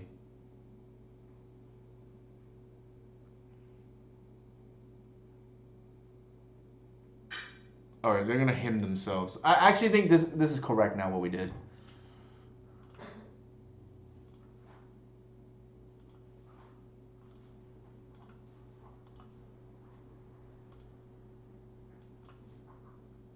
Oh, I mean, better lucky than good, right?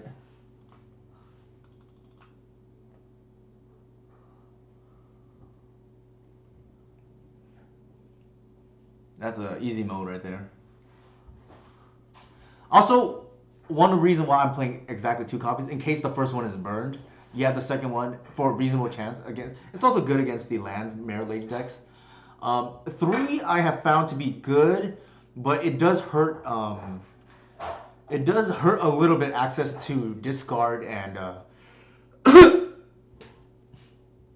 what's it called and turn one discard and snuff out access. So I think two is kind of the sweet spot at the moment. I think three is definitely reasonable. Four is like overkill. You're gonna draw two Besages and hate yourself. Um, Not to mention the inconsistent access to black mana, which I think is very important for Thoughtseize specifically. So the snuff out, I think it matters a little less because you can afford to draw it late. Is three arbors too much? Why would we play three arbors? If anything, I would rather go to one before playing three. Um, I will be right back. I'm gonna use the restroom real quick and then finish the league up. When do you want to eat, Ginger? Pretty soon. You didn't eat Lou yet, right? Huh? Lou? No, not yet.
I love it, bro, Mario. Yeah, why are we playing three arbors? I don't understand. Like, even two is like awkward sometimes already. I'm gonna get water as that's loading. If you want, you can feed Lewis. Actually, I'll feed him. Do you want to eat and play? Is that okay? Uh, it's okay. I can finish up one match before. You can feed him then. Or should I just? I guess I can just eat right now. No, I don't want you to. It's up to you. Yeah, I'll just do it now, and I'll feed him right now.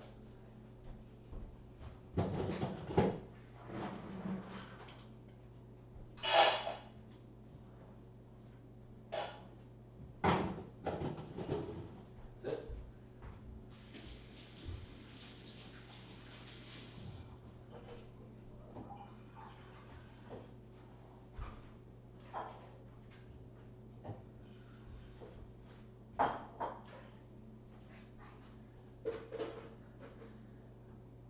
Okay.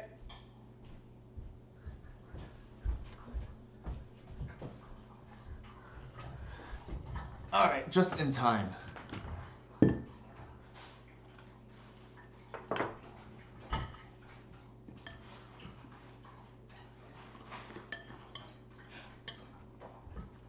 The same salty player.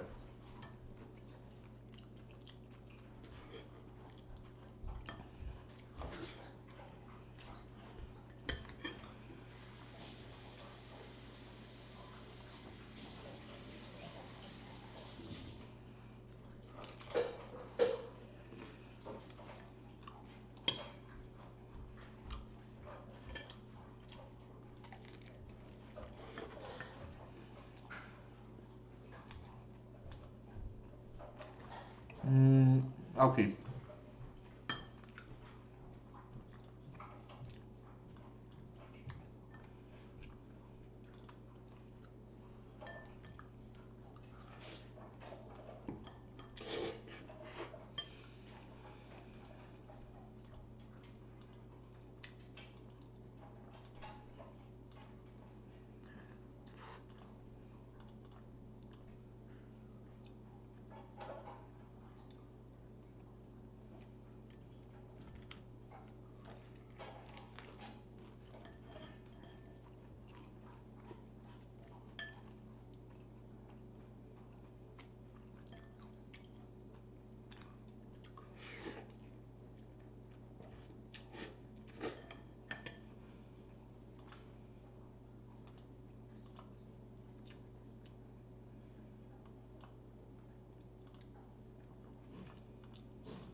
Actually,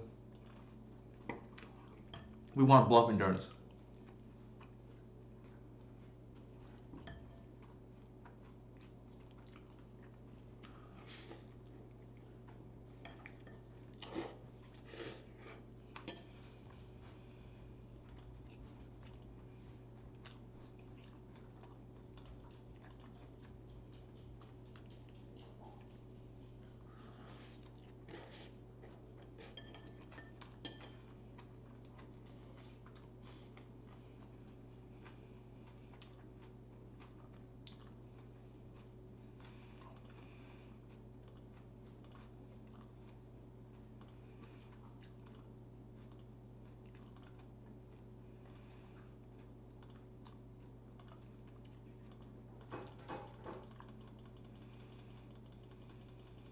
We got. We have to hold up the Besaju though, for what it's worth.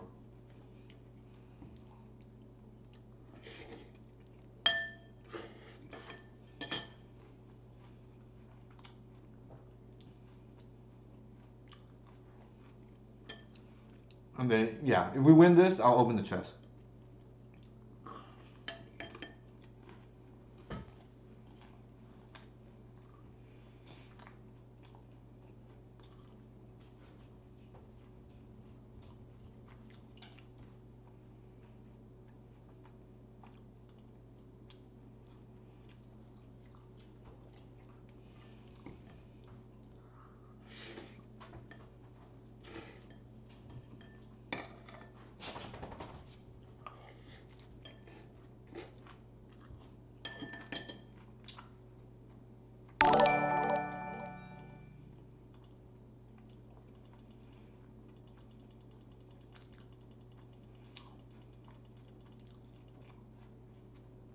Thank you for the follow, Nakeem Phillips. The best case scenario here is we draw one drop, and then we have lethal. Well, they may bounce actually with this spell bomb. It's kind of annoying. We'll see.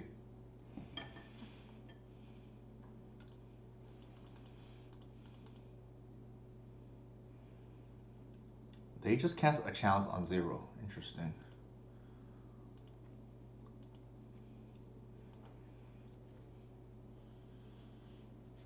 All right. Let me do that first.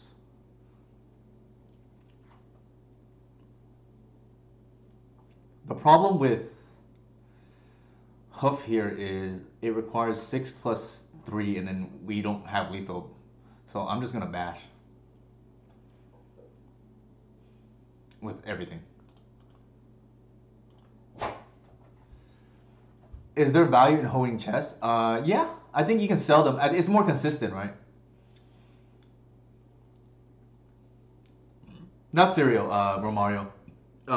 Chinese food that Judy picked up for me.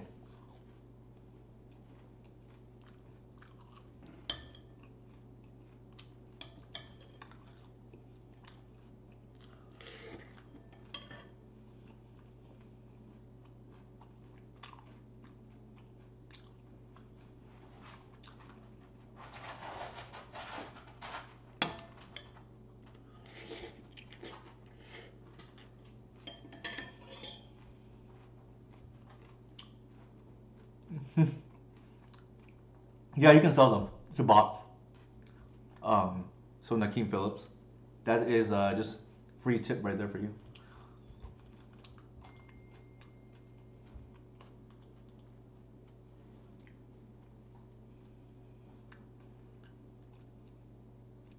Yeah, I do exactly what Romario does. I think anything above 2.5 is pretty good. 2.6 is like really good, but I think I'm okay with 2.5 and above. I won't typically sell. Oops. I typically won't sell. I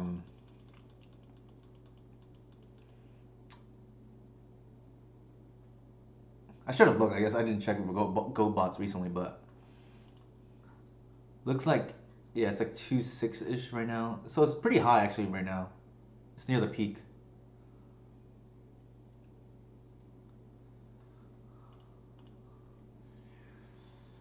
Uh, Only casually, Sager. I know they are in the playoffs. I have not been following hockey. I'm like super casual with respect to hockey. Like I'm only a bandwagon fan when they won the World Cup, not World Cup, Stanley Cup a few years ago.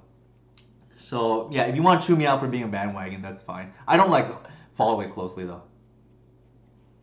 I think it's cool when they win. Like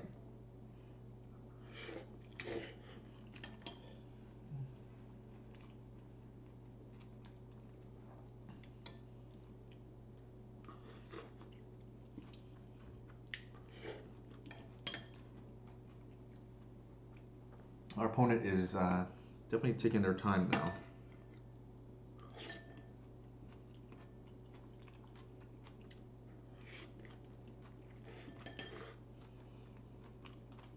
I think I'm gonna yield through. Yeah, I know, right, Sager?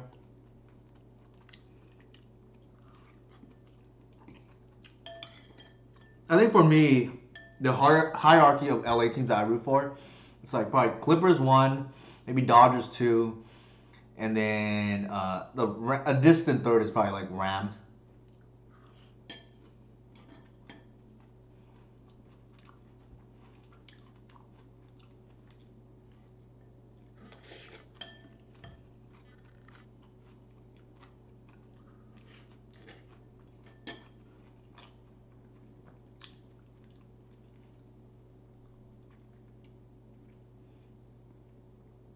Also, if UCLA basketball is doing well, I'll root for them. I guess I did get my masters there.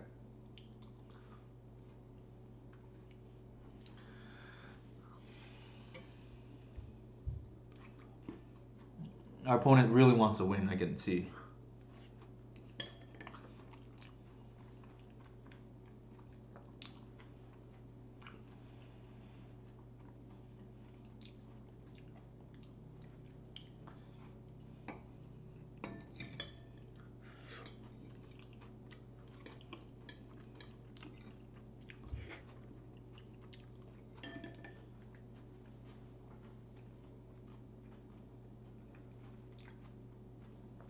They don't know they're there already.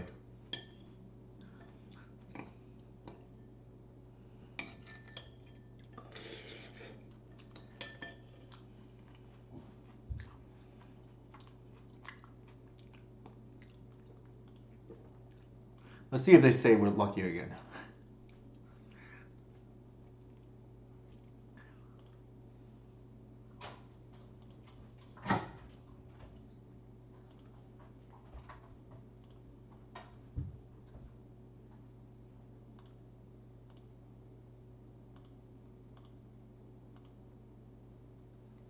Yeah.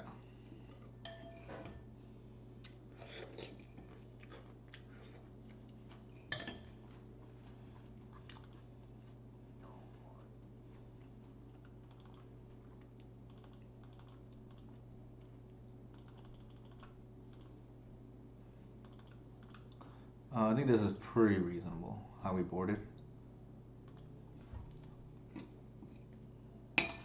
I think the obvious question is why didn't I bring in the Mindbreak Trap? I don't want dead top decks, which Trap will be.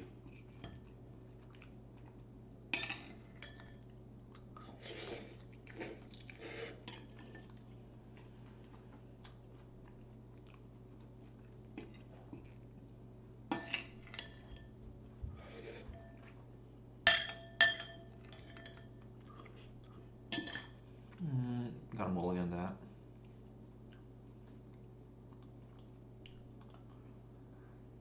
Hmm. This one's actually interesting. On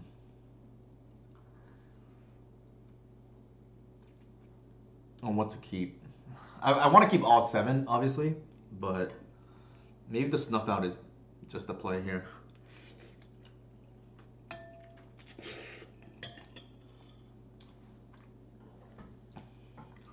The reason being is it feels real bad to see a Cradle and not take it, right? So I think we put back the snuff out here.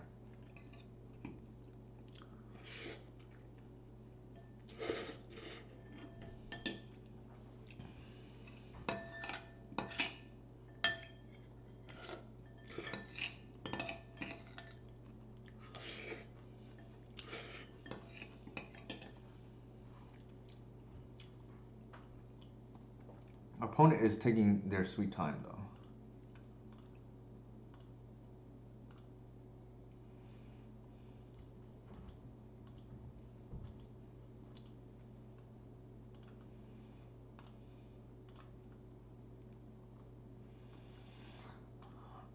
Our logic was good. It just didn't work out, right? I think we still take the Cradle, obviously, and then we're gonna ramp.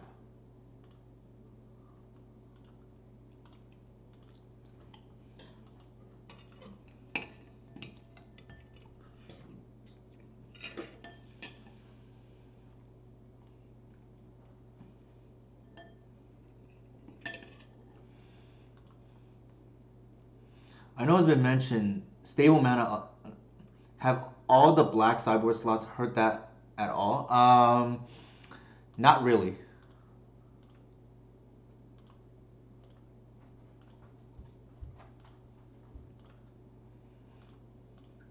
Like the mana bases should be independent of how many black cards you run, right? Is the point? All right, we're just gonna go off. I think the game's over already.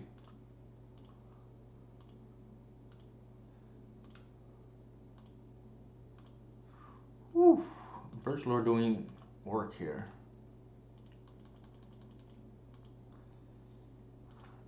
It's pretty much EE or bust for our opponent.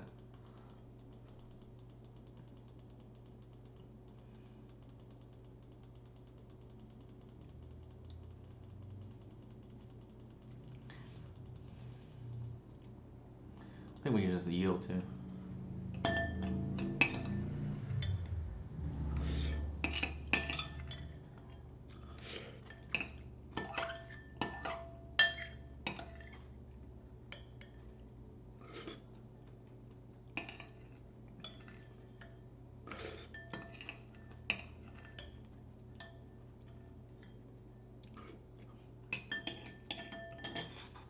Nice that we got the buy here, so I can finish dinner.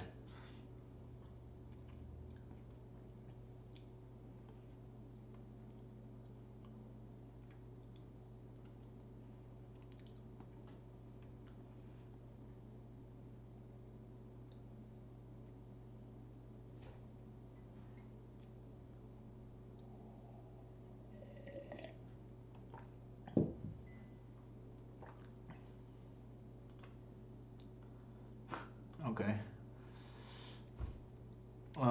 Let's just do it cleanly here, in case they have something, I don't know. Yeah. They know the writing's on the wall, right? Like, the guy has Cradle of mana, we're not even getting it. That's pretty sweet. Alright, as promised, I will open the chest. As promised.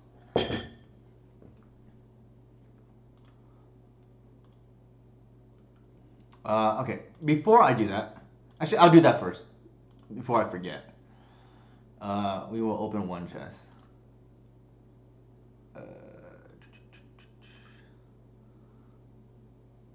Alright, we got a Zealous Conscripts and 10 play points. That is why I don't open chests. But that is okay. Alright, talking about the sideboard. I feel like, man, it's hurt not to have this. Also, without run afoul, probably correct to play, to be honest. So that means we need to find room for one cut. And unless we move the endurance main and then cut something else.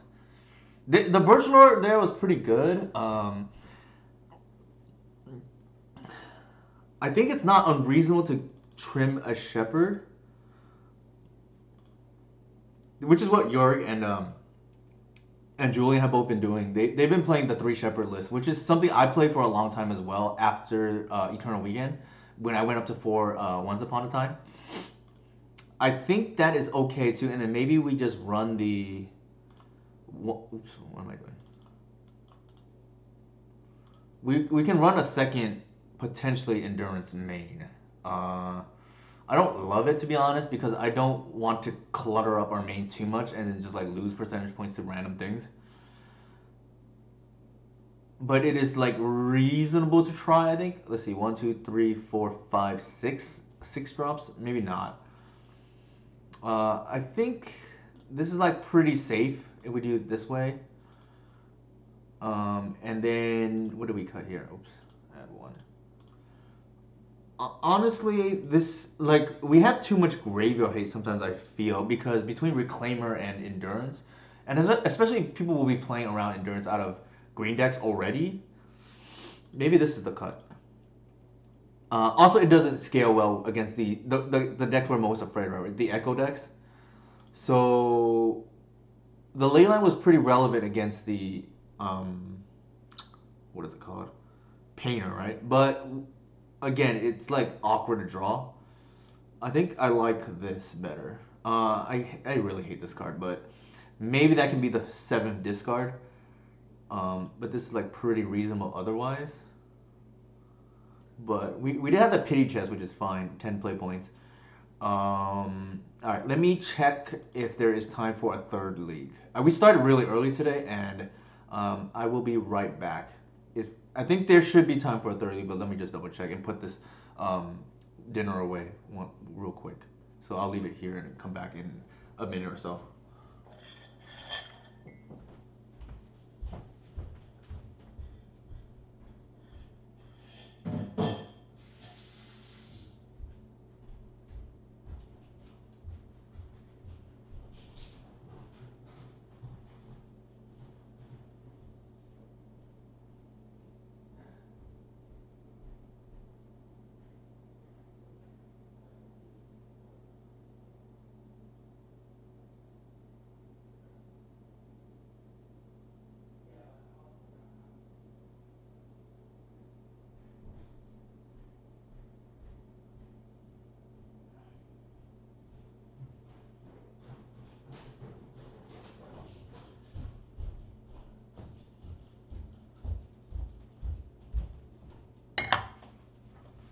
All right.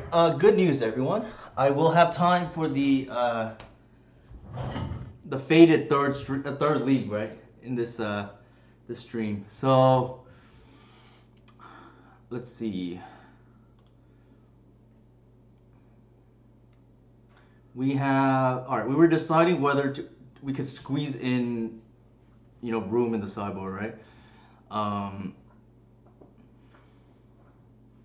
Obviously, that would mean that we either cut that birch lore, or I don't think any of the other stuff like is remotely negotiable for cutting. It's either to me the the 4th shepherd, or the 1st birch lore. If we want to squeeze in, the problem is I'm not in love with any of these creatures. As the Archon is probably the only one, maybe, right? But that kind of like defeats the purpose of moving into the sideboard.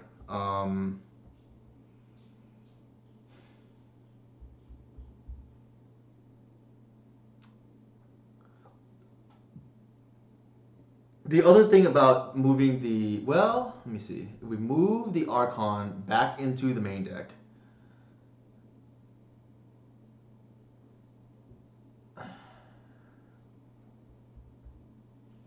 The thing is, like, I don't even think we potentially need the Birch Lore. In which case, is it better than Endurance? Great question, Legacy Council. The situation is, if they have a DRC, they can just continue to fill their yard and then cast and find a Murktide to cast. And the problem is, if they do that, Murktide greater sign Endurance, right? Like, but then the thing is, if they do that with a Rasta out, like we're gonna have like 3-4 at least 1-2 spiders, and good luck getting through that army. Like, essentially, you just bought the elf player like 3 to 4 time walks, right? So that is the reason for Arasta. I am a little bit torn here, not gonna lie. I think it's probably okay. We'll leave it as is. And if we need to play more hate, then we'll figure that out. I also think the type of Green Sun deck matters to Legacy Council. I think the reason why it's good in Elves is because, one, you can cast it pretty easily, and two, you have an end game where you just drown people in card advantage, right?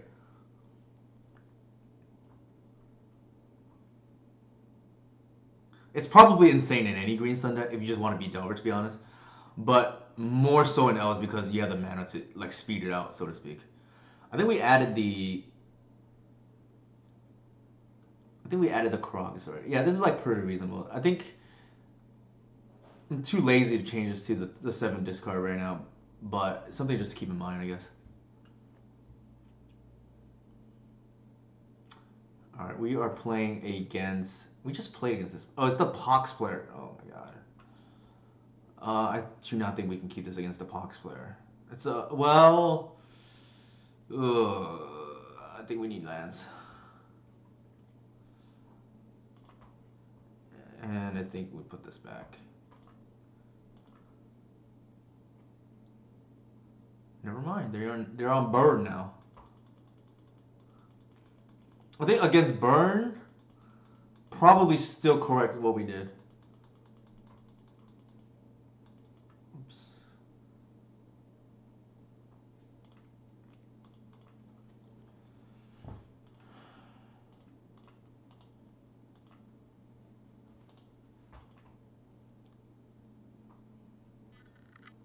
This is actually a very scary matchup. I am definitely scared of burn.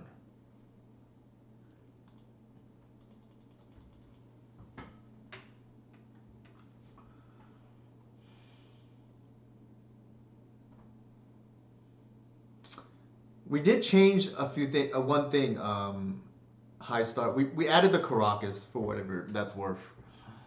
All right, so they killed our poor boy Heritage.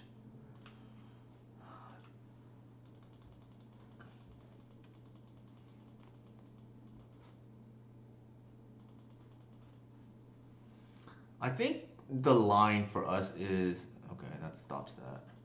I think we want to get to a Gris, a Reclaimer is reasonable too as a Tarmogoyf, but it's not quite there yet. All right, we shall see. We need to hit relevant card right here. That's not that relevant, unfortunately.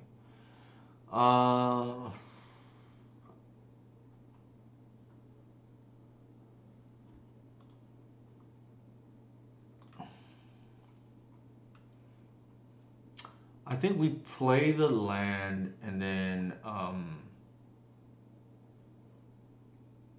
we can hold up Boseiju for Eidolon, but I don't even think that matters because I think what's gonna happen. I think we can bash actually, and they won't. I think we're all in on Gris.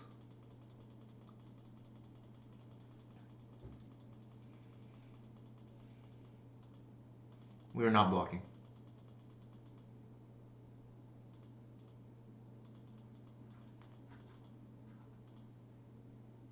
If Gris resolves, we probably just win on the spot.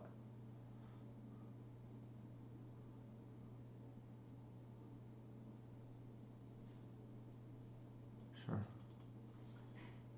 Alright, they picked the wrong creature. Thank goodness.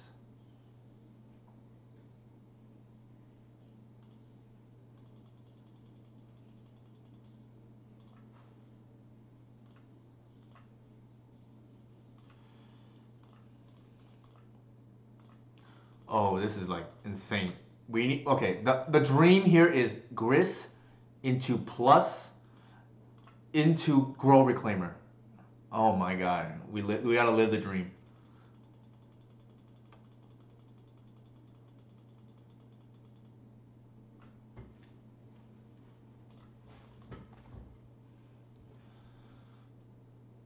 That might just be game, right? Right? Like, interesting. I think here we're just gonna double block. Yeah, I guess. Yeah, that's fair. I didn't even think about that, but I'm just saying we want the Tarmogoyf, right? Mode to be activated.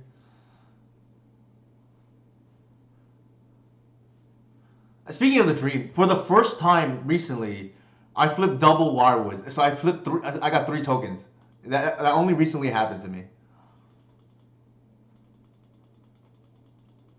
I do not think they're going to be able to get through this wall now.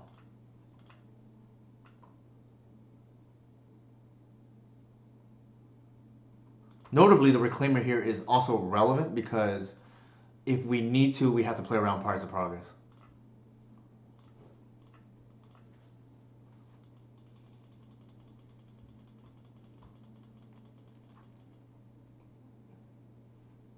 Like I mean, they could have all that burn from their hand, but probably not.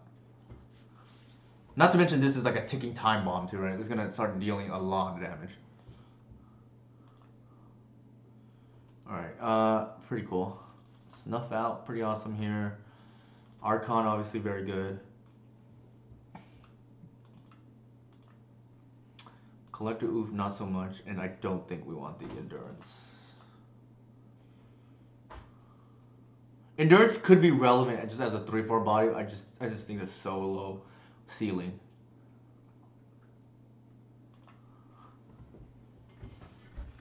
I notably lost recently to Burn despite an Archon being out because I was greedy. They had a Rift Ball. I probably should just name sorceries to negate that, so to speak.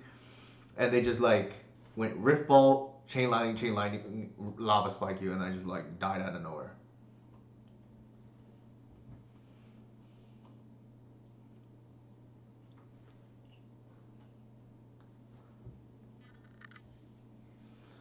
There's a mole.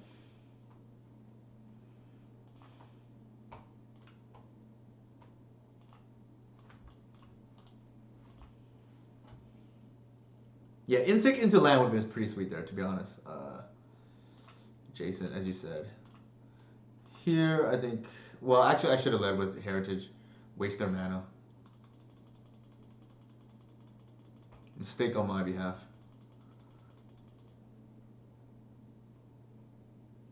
I was almost certain they were gonna.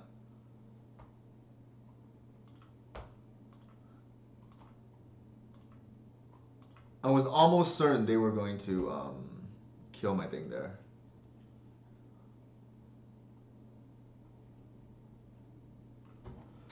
How do you sideboard against 8-cast? Great question. I just bring the snuff outs, that's it. If you have Force of Vigor, is obviously pretty good. I think here... I think we probably Boseiju the Eidolon first.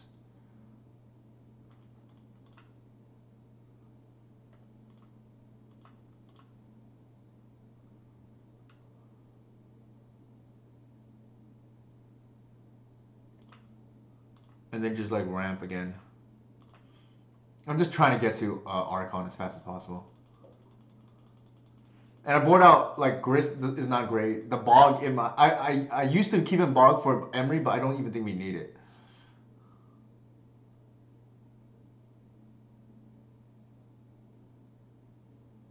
Sure.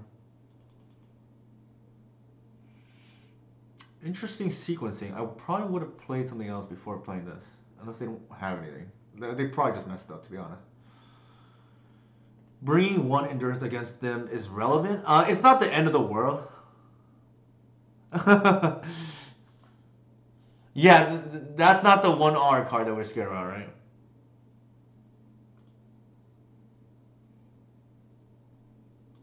We're gonna get popped. I'm almost certain here. Well, it's gonna be 6 at most now, right? And really, they should sequence it the other way because they take 2 here.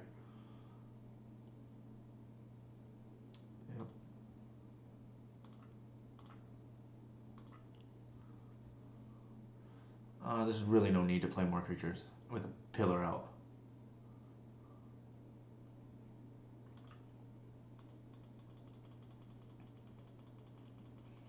It's matchups like this where it's just a random deck.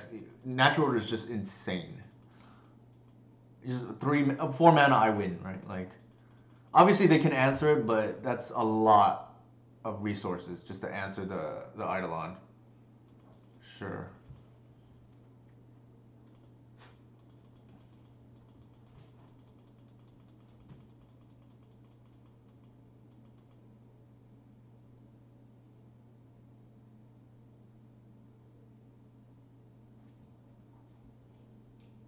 We have been on 3 for a long time, Legacy Council.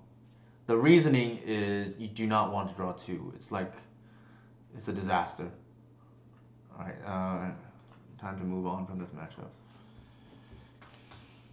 Yeah, 8 would have been nice to put us at 12 already, and they can just cobble up potentially a few more burn spells. Alright, anyways, some weird matchups tonight, but we will keep going.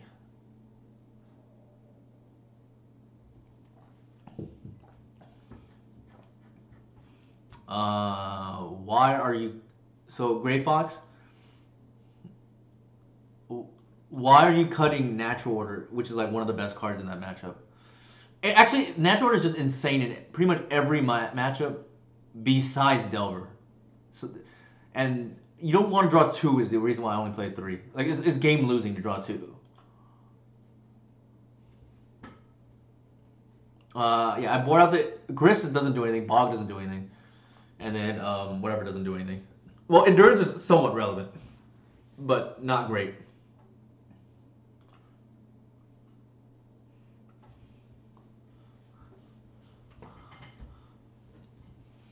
One reason why I would put the Archon back is, especially if people catch on that I don't have it, I like potentially feel naked game 1 against like certain decks, right? Like they don't even force it, that feels real bad.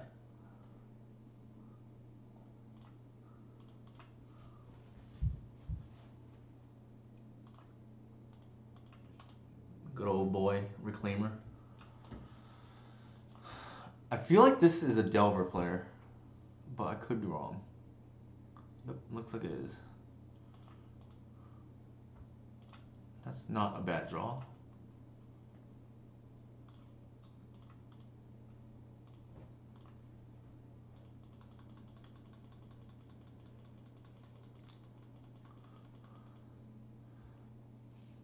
So we may finally see Arasta in action tonight, which is what I know the whole crowd has been waiting for. Shuffle, alright, they're in big trouble, homie.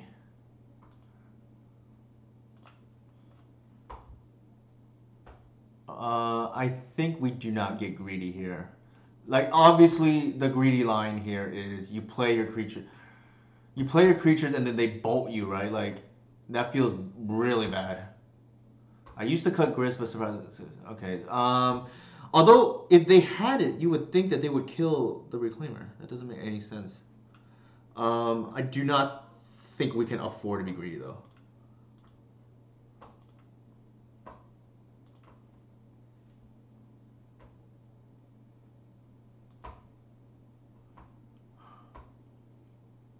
Yeah, I don't think we can be greedy.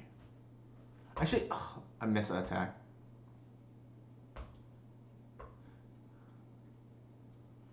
I missed 1 point of damage, unfortunately. I agree, Jason. Like you never know like what's going on with some of these players.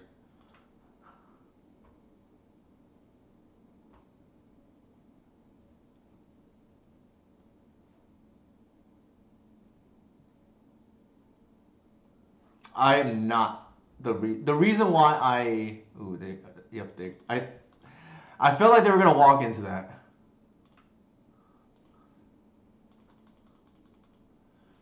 I'm not the least bit afraid of foul. That's why I keep natural orders in every matchup. All right, that is even better.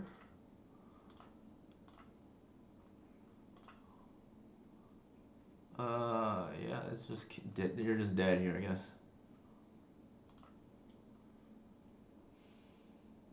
So okay, Gray Fox. The reason why I don't cut natural order in any matchup besides Delver is because I'm not actually afraid of Force of Will, right? Like it's 2 for 2, and we lose 4 mana. But keep in mind, our deck is like 4 Glimpse of Nature and 4 Elvis Visionary and 4 Green Zenith. Like I don't actually care about the card disadvantage of natural order. The reason why I cut against Delver is not because of Force of Will. It's because of Wasteland and Daze. Um, I think you're gonna have a hard time keeping up with Delver when they have Wasteland plus Daze, and then if you accidentally draw Cradle Hoof, you will lose the game. Like I promise you that. Unlike against Control, where they don't have Wasteland, you can actually hardcast your Hoof a lot of times. This is actually why I do. Okay, I guess there's two schools of thought. If you do not think you can outplay your Delver opponent, then I think you have to keep in some part of the natural order package, because what I've realized is a lot of people will come to me and say, "But Newton, I cannot outplay my Delver opponent. They are the better player." So this is you've seen at Staples, right? This is the easy button. You just click one click natural order, hope they don't have permission, and you win, or you have Shepherd protection, right?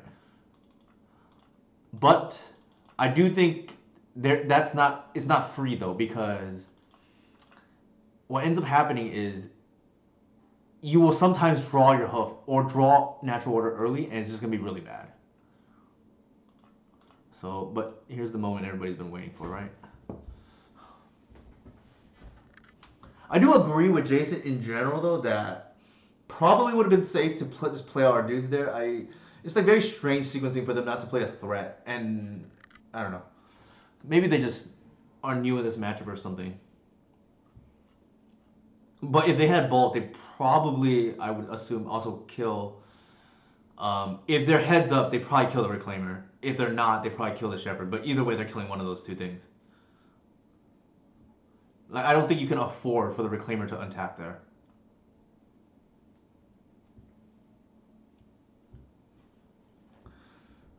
Pretty good, honestly.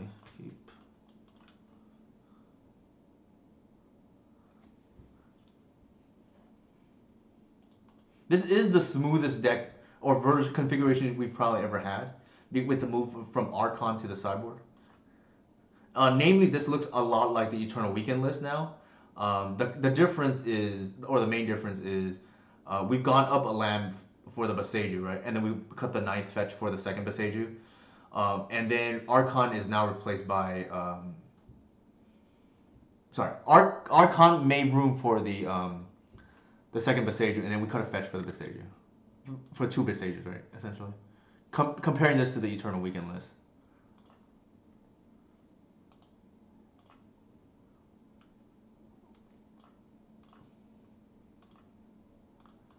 I think here, I think most people would default to Green Sun. The correct play is Higher Heritage here.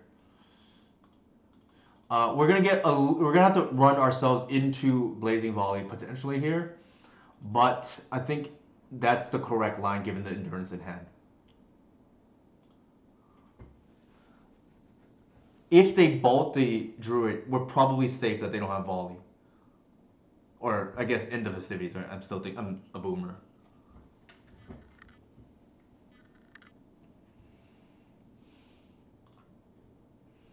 Really, if they play a threat here, I think we just stick to endurance if they tap out. All right, they don't tap out, which is fine. I think here we just play. We're not gonna play around submerge. We're gonna shepherd into birch, into heritage.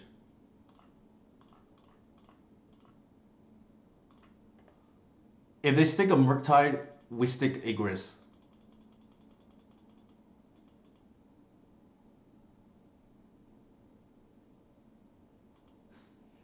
All right.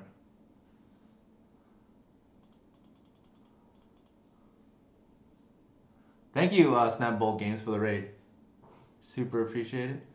Interesting that they took. I don't think our opponent's playing correctly here.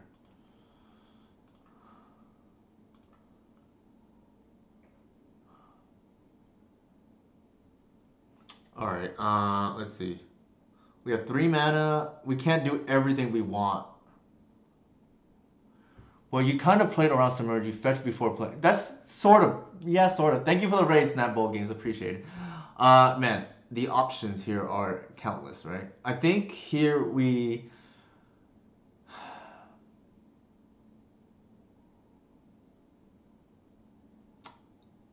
The issue is we can endurance, but then we can't actually Green Sun for 3, which is what we want to do.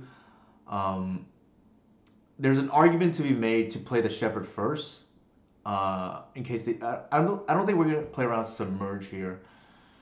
Well, if they want to submerge, they can submerge the Shepherd too. So this is gonna be 2, 3. Let's do it this way. I think everybody is here to see us play around. Oops. I think everybody is here to see us play or play the spider, so we're gonna play the spider.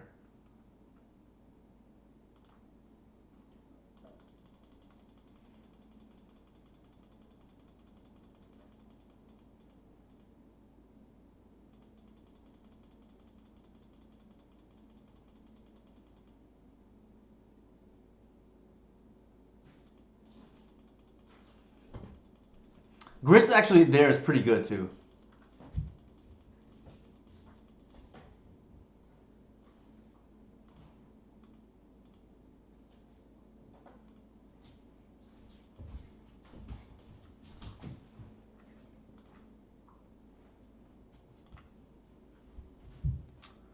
I think we don't do anything here. I think we just on their upkeep drain their yard.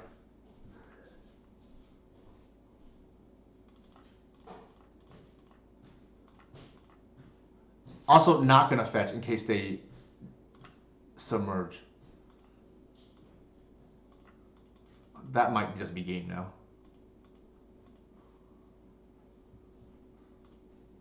We're gonna start bashing.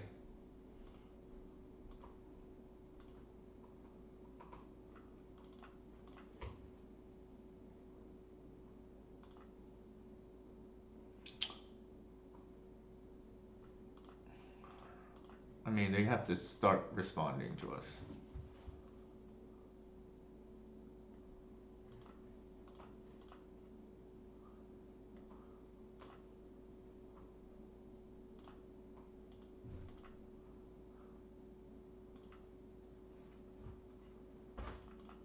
If they have it here, they have it here.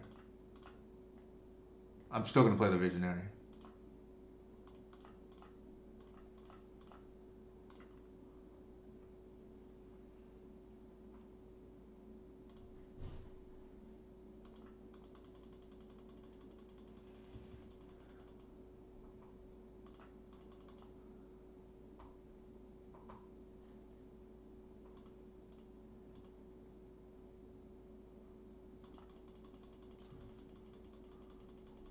I didn't attack to play around bolt in case it wasn't obvious. But this thing's gonna take over the game now.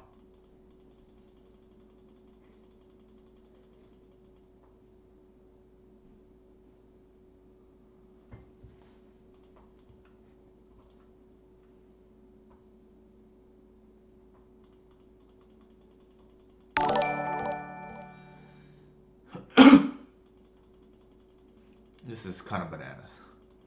Obviously, Rough Tumble is an answer to this, but Rough Tumble is 2 mana versus 1, and it will make your D&T matchup worse. Yeah, they just this is kind of ridiculous.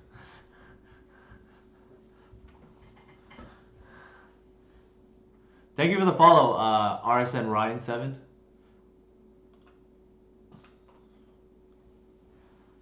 Would DRS get played in Legacy Elves if unbanned? 100% unbanned mental misstep. 100%. For what it's worth, I played it in the vintage version with what is it called? Justin. We brewed a list that he actually went 6-2 in the super qualifier with. So I think it is still very good. I know, right, Francisco? I know so Francisco is the modern version of me in the sense that he is the reclaimer aficionado or biggest reclaimer fan in modern, and uh, I know he played like all the green decks, right? Especially Amulet Titan is the thing. But I know Jonathan Zhang, for instance, told me back when Blue Red Prowess was a thing, Arasta was quite the counter to that deck because when your deck relies on all cantrips, not the best against a Rasta that just keeps making all these spiders to chump block your Sprite Dragon or whatever you play. Unban Earthcraft. I'm actually interested to see what Earthcraft can do. I'm not sure Elves is the place for it. At least not this version, to be honest. It not being a creature is a pretty big deal, and it really is just gives you more. Like if you want to play the more combo version with Snail Sentinel, it probably will go in there. But I don't know how competitive that deck is personally. Yes, so Francisco kind of hints at this, right? Like, especially when the deck was playing Queen Ranger before and Wirewood Symbiote, like, you have the final say in terms of eating the graveyard. So, obviously, this deck no longer plays Queen Ranger. Bless her heart, unfortunately. But it still has Wirewood. Survival would definitely be more interesting. I don't think Earthcraft would make a blimp. Like, but survival, I would think potentially we could build around. I don't know about in elves, but definitely overall for sure, and then possibly even in elves. We're playing against the same eight cast player. It definitely is for sure, Francisco. We are playing against this player for the third time tonight. They are probably tired of running into us. This, for people who are just tuning in, is the player that salted at me the other day. Probably, and I would not mind that, Romario, because I own five survivals. I would not mind that if it got unbanned. I think Earthcraft is pretty safe. I don't know what deck really runs into it. I don't think it's that good, to be honest. I think obviously the other cards that can come off. I think Mind Twist. I think Frantic Search will help High Tide, but overall will not do much. Keep. What else? It's not even a great hand, to be honest, but I think you still keep. I forget what else is in the. I think Recruiter would be interesting for goblins.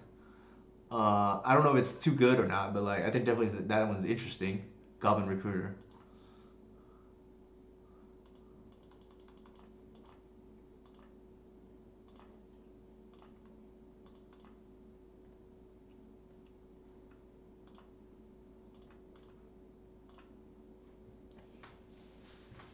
They might just force this. Who knows? Yeah. So, some people love doing that line.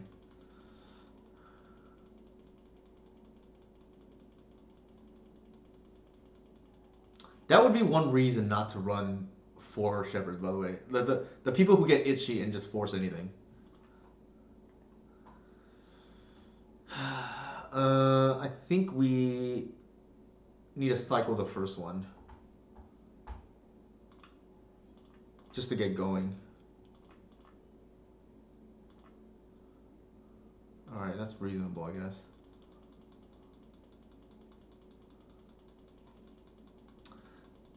Let's see what they get though. They're probably gonna get the Shadow Spirit, which is annoying.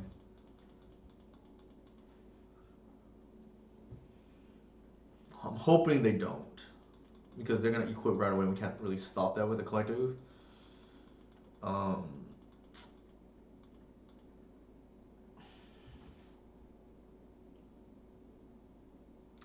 yeah, I feel like Survivor probably would still find a home. It's just so powerful, right? Like, I think the ones that are very safe and will cause a blip. I think Earthcraft is pretty safe and Frantic Search. Well, Frantic Search may see play in High Tide, but Mind Twist obviously is not gonna see any play. Actually, I would kind of want it for elves, low key.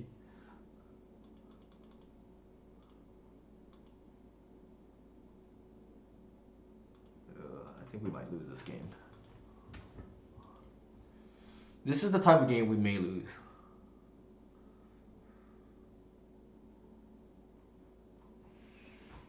All right. If we do that, like, I guess here we're just like, can we realistically win a game with Collective Oof with two 4/4s out? Probably not.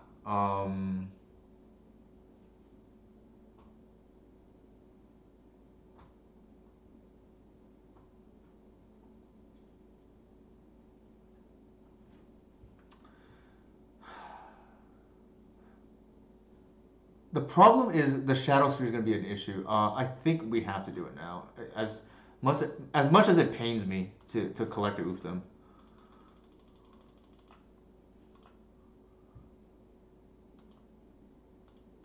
We're gonna take 8 right now, which is annoying, but I think this is too much of a problem. This is the type of game we would lose to Apecast.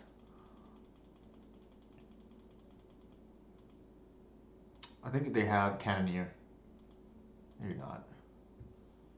We're gonna bash, take 10, sure.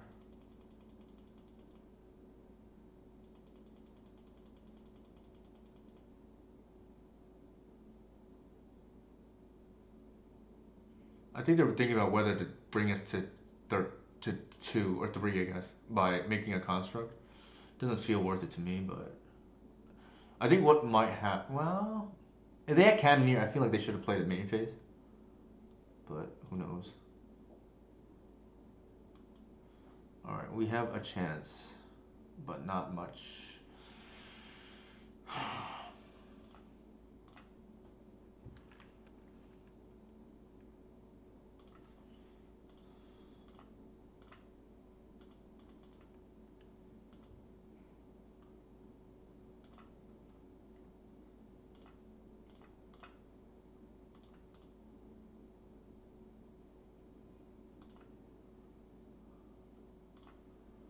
Uh, do I want to put things back into the yard? Probably, I guess. There's an argument to be made to do it to us too.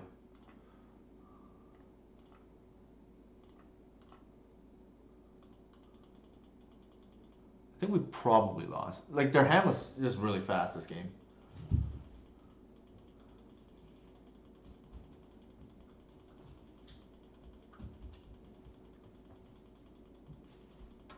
Well, all right. So they took game 1 now off of us.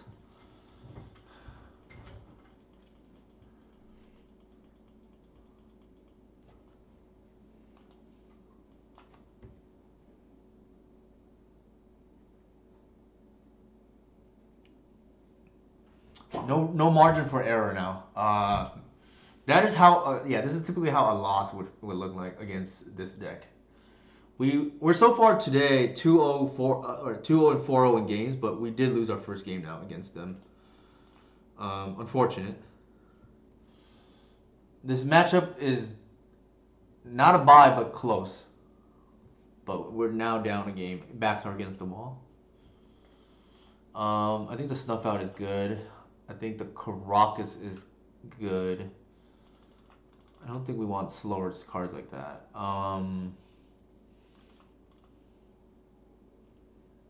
I think there's like some merit for bring. I think Visionary probably. Actually, the Bog is no good. I think yeah, that's probably. We just want speed, I think.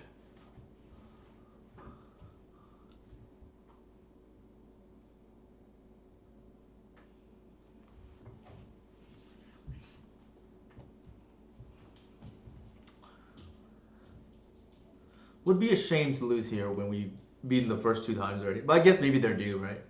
Third time's a charm.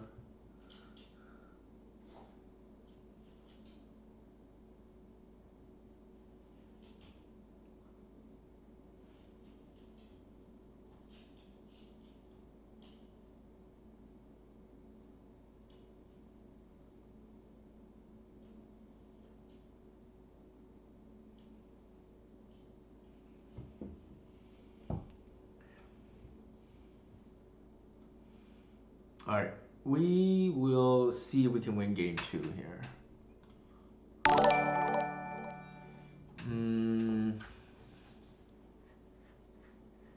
Only one land, probably not. Here, thank you for the follow, Luis Vest. Keep. I think the debate is what to keep, right? I think it is actually the Snuff Out.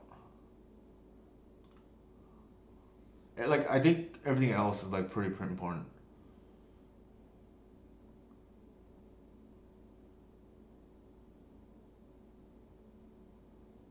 Also, they could just like have the. They could just have like the construct hand the way they did there again too, right? And that makes the Snuff Out pretty awkward.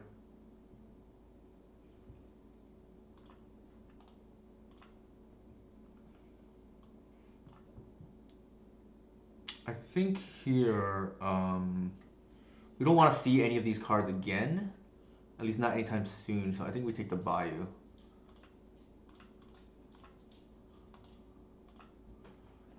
We potentially have a turn. We potentially have a turn to collect Oof, but we'll see. Lewis, come on. Also, as a general rule of thumb, if I'm on a 6 and I like the hand, I tend to put removal back because you don't really want to draw into the second removal. So this is what I mean too, right? They could just keep a Saga hand and just try to like blitz us.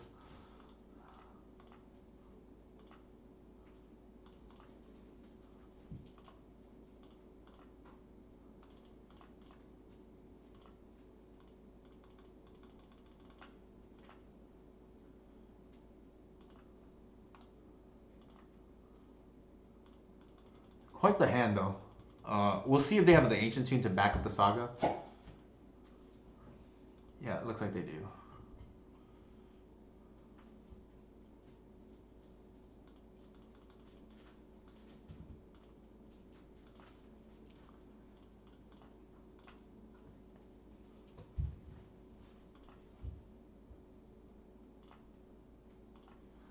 We can't attack here. Actually, we can. Um,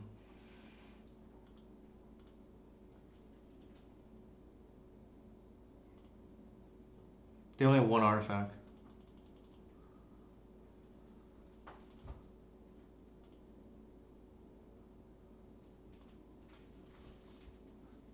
I think we also want the Cradle in before they do something, right? So I'm gonna activate here.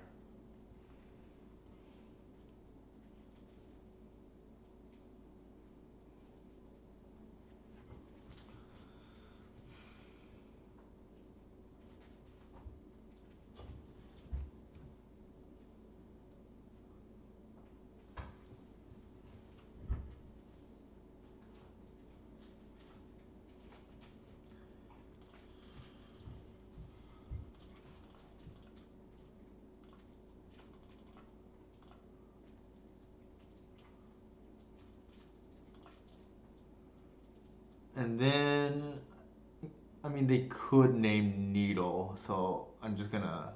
They could get Needle, so I'm just gonna fetch to grow my Reclaimers.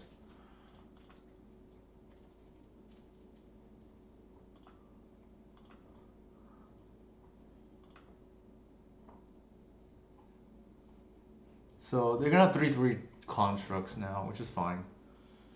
Obviously, they probably have some baubles in their hand, but not playing at the moment.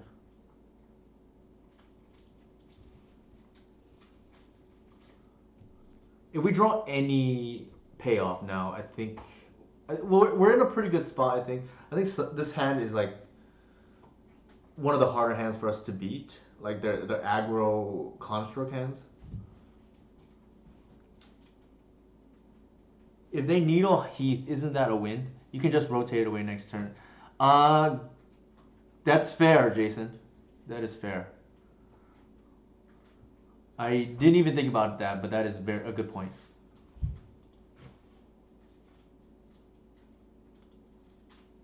So yeah, here they're just playing out their hand again, and maybe playing a Cannoneer, but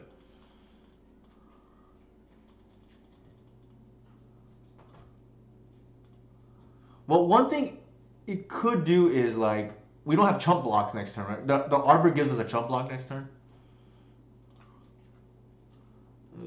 This is a little bit dicey.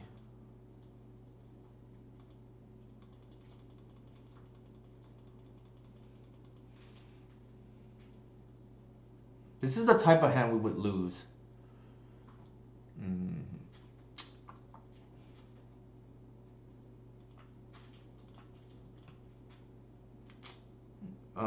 The question is whether to block the other one or not. I am inclined to say no.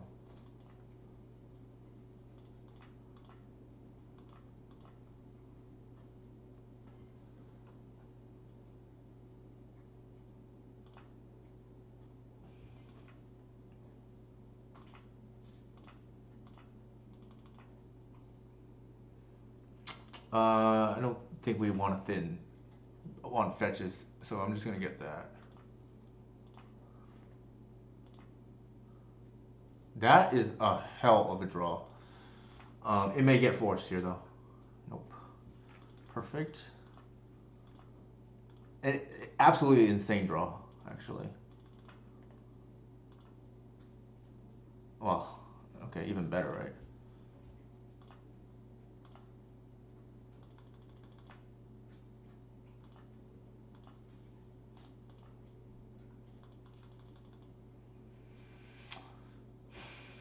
Sometimes that happens.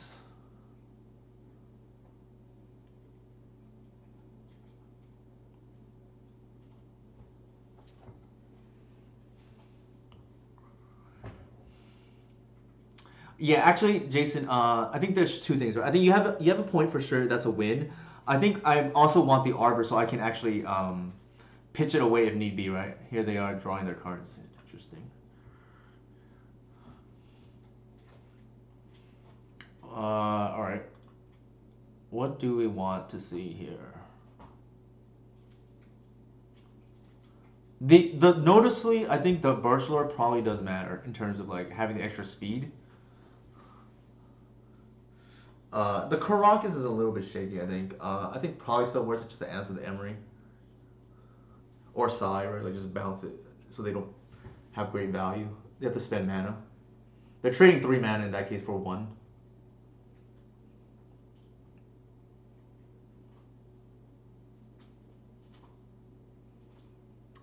I don't think so, Francisco. So I used to play the Savannah. I think just to cast Archon, I think it does more harm than good, right? Because like you're vulnerable to Wasteland, you're vulnerable to any non-basic hate. I don't think it's worth it personally.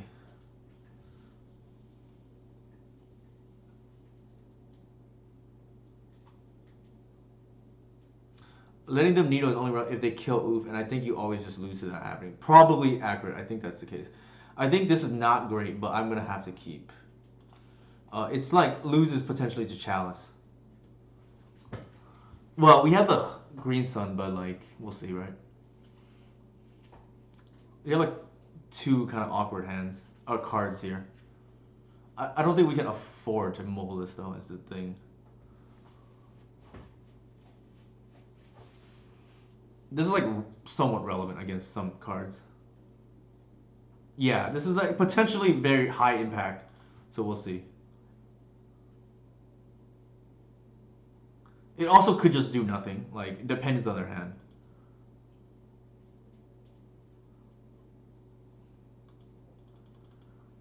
All right, let's. They could have a turn to chalice maybe. All right, that actually makes my hand a lot better because now I don't feel bad about green sun on 1.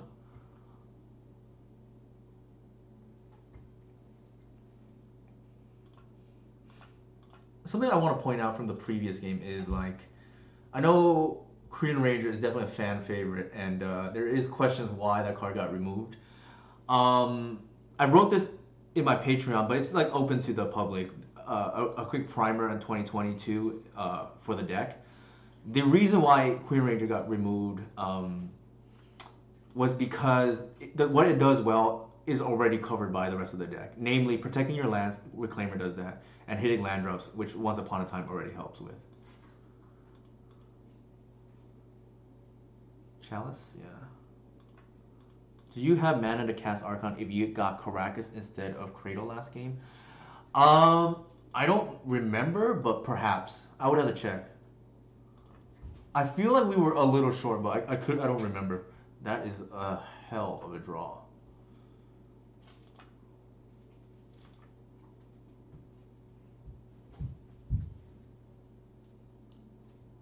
So I think what I'm gonna do here is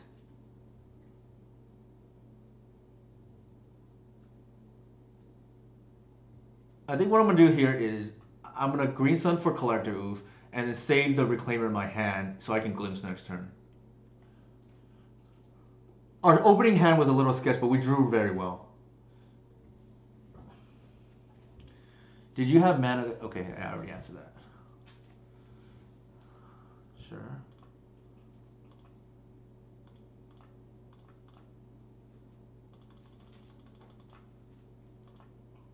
I know, right?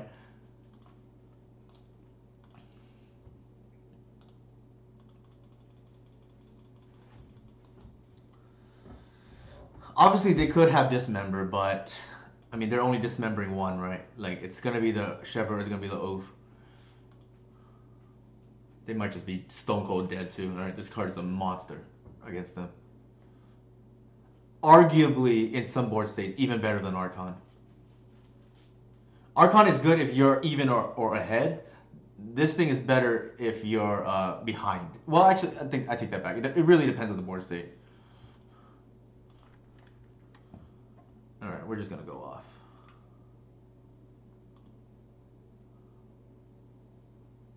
It's in all likelihood game. Yeah. It is, P-Miz. This is our third time playing this person tonight, and they actually managed to steal game one this time. All right, they're showing us their hand. So we played them three times tonight already, and we are 3-0. And this match was the first time we actually dropped the game, unfortunately. Uh, Actually, ever since I started tracking, or in the last, I think, 40 days or whatever it is, I think that I have a spreadsheet that Inigo helps me with. I played it like 11 times or whatever, and I'm like 11-0 against that deck. It is not just a good matchup, it is our best matchup, in my opinion.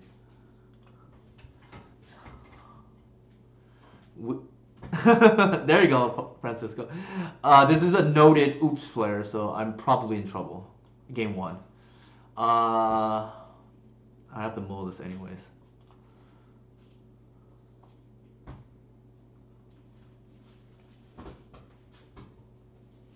I want to build and see it dropped off. Else top 80. No, I don't think so. Team is. Yeah, it's more so other decks started packing 8. Like Seeds of Innocence started seeing play. Meltdown. What am I missing? Energy Flux. Like every deck started playing hate for ACAST. It doesn't really have anything to do with elves, in my opinion. Like, in all honesty. Um, this is not good either.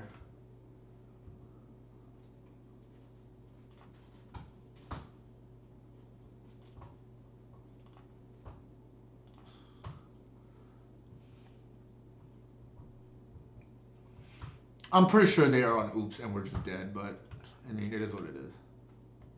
I'm hoping I'm wrong.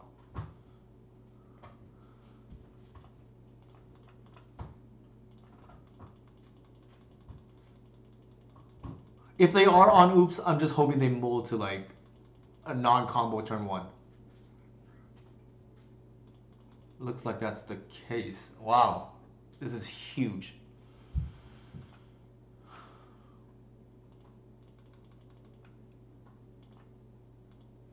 And if it wasn't any tell 6 cards and do nothing turn 1, it's definitely combo, right?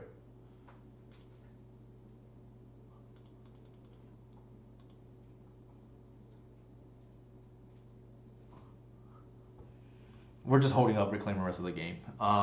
It's still going to be very difficult post board because I don't expect to play against this. Is the problem?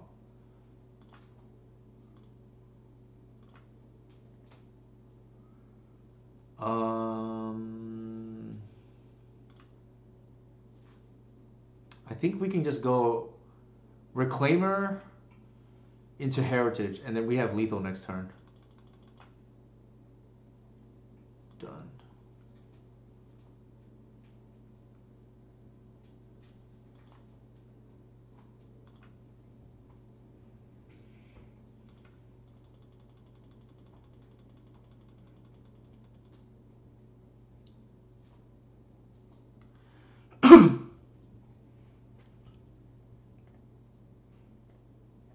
This matchup, even though we stole game 1, is incredibly hard.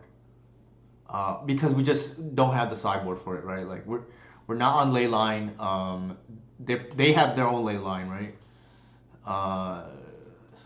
This is like a nightmare matchup because we don't expect to play against it. I guess it's more common in leagues, but I mean I'm not really hedging towards leagues, right? Like in general, like I'd rather have the practice. Allen Iverson would be mad right now.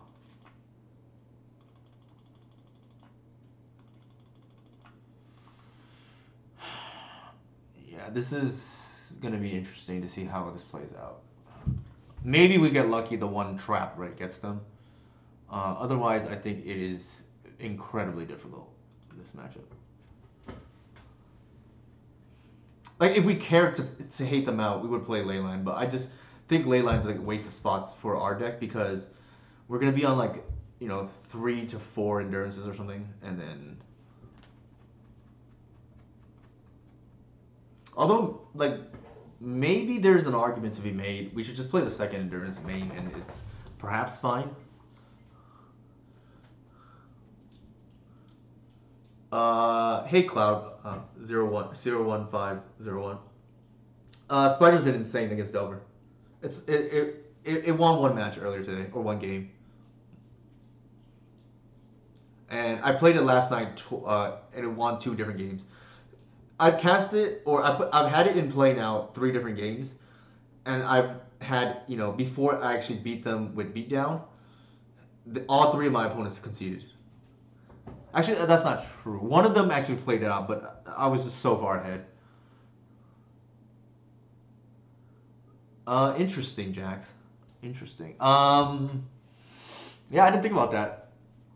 Would that even work, Jax? Because we would have to be, well. So don't they have three creatures anyways, Jax? Of course, right?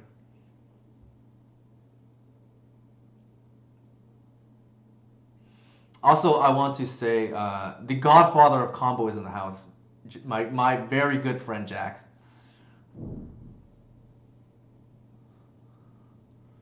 Right.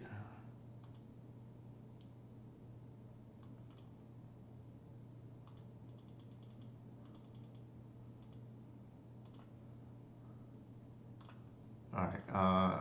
Our hand just got significantly better. I'm never gonna bash you again, Mindbreak Trap. Never gonna bash you again. Pack a negation. Interesting. I feel like well, let me see. That's kind of annoying.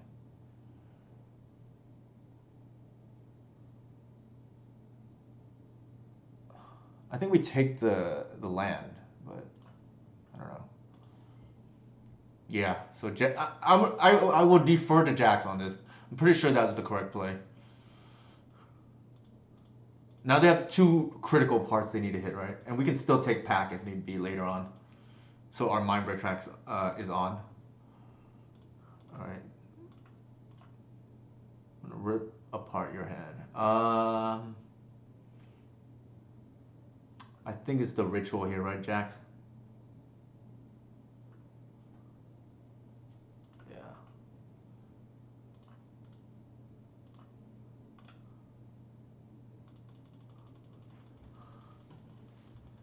No top deck allows them. Yeah, that's true. Proc? Oh, okay, interesting. Not taking the mocks. They're probably wondering how in the world do we have so much discard? The rest this time.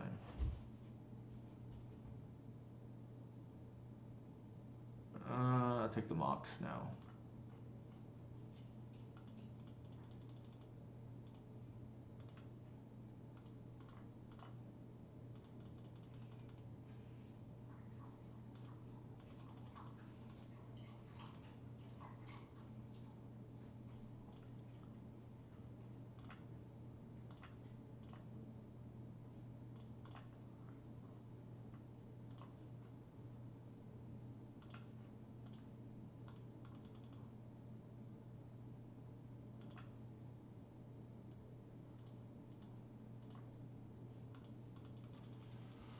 Notably, the pack is off, but maybe that's okay.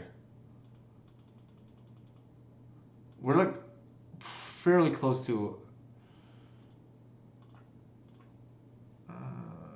Let's dig. All right, we have the kill. This is don't try this at home, kids. This is 4 mana.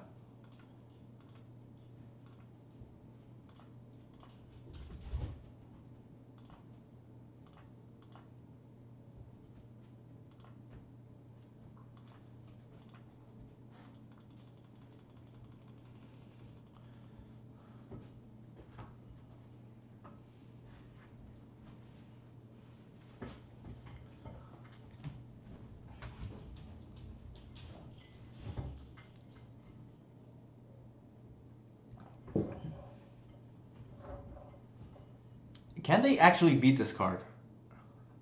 I don't think they run removal, right? I feel like they're just dead, but I could be wrong.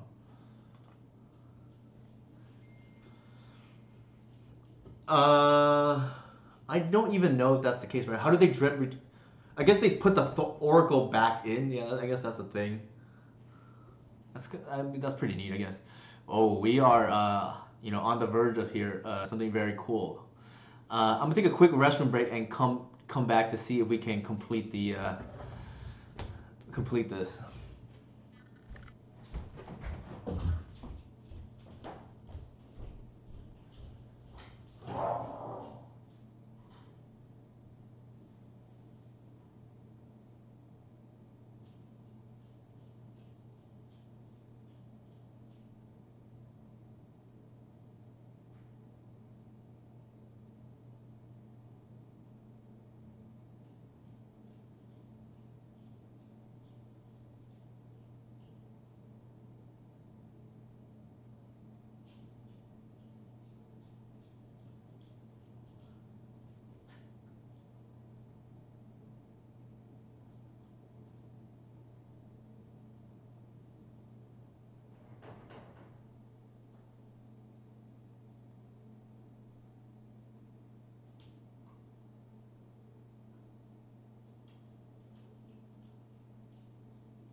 Yeah, we will see if we get our dreams crushed here, Francisco.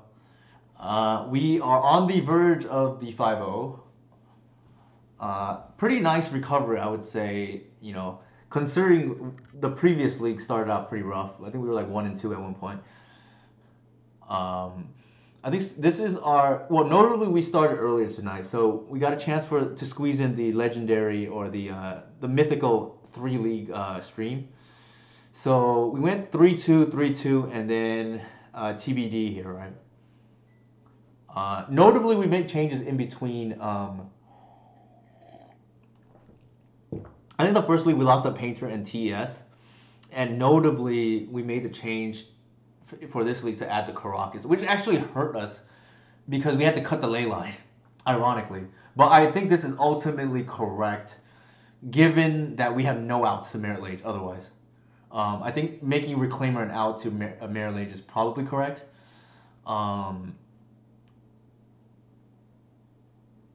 There's argument to be made. We want this has been a bomb in the one match that we played against Delver. Granted, our opponent seemed inexperienced, but I think we have to accept what we want to lose to, right? We can't beat everything, obviously, and if your deck does, it's probably getting banned. I think we have to accept either we lose to TES, or if we do beat that, we probably lose to Show and Tell. The reason being is because for those slots, it's either discard or trap, right? There's a chance for a ley line, obviously, but I think there's too much graveyard hit already. So you want to be a little bit more diversified. What I mean by that is Reclaimer's already 4. Natural Bog, that's Sword counts, right? That's 4.5, really. And then the 3 endurances. Normally we're even on 4 endurances, and most people on graveyard decks will assume you have 4 endurances. So there's diminishing returns too, right? Too much graveyard hate. So we kind of have to choose: do we want to beat Show and Tell, or do we want to beat? And the way to beat Show and Tell is discard in particular. Or do we want to beat the Oops type of decks, or the TES or TEG, right? And if we want to do that, we have to play traps. So I don't know which one is better. If I played in the tournament, I would probably just consult Jax. the the godfather of combo himself, right? And then go from there. Also worth noting, Jax, I will say, has played L's before, so and I like to joke a lot with Jax that of all the decks that he helps people build on, there is one deck that looks a little bit different than the others, so to speak. Namely, it is a creature-based combo deck, and the other ones he normally plays or helps is spell-based. And you know how there's usually that adage, oh, the son looks like the dad or whatever, right? So in that, using that analogy, this deck would probably be Jax's daughter, right? Like the one that looks the most different, looks like mom. Somewhere Thalia is the mom. Don't let Jax hear that, right? But so if Jax is the father, Thalia is the mom, right? I know Jason would appreciate that reference as well, being the D&T aficionado here.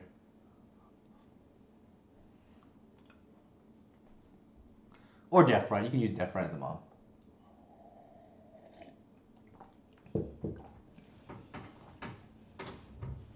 Or actually, Knight of the Reliquary is probably the most fitting, given the Reclaimer implications.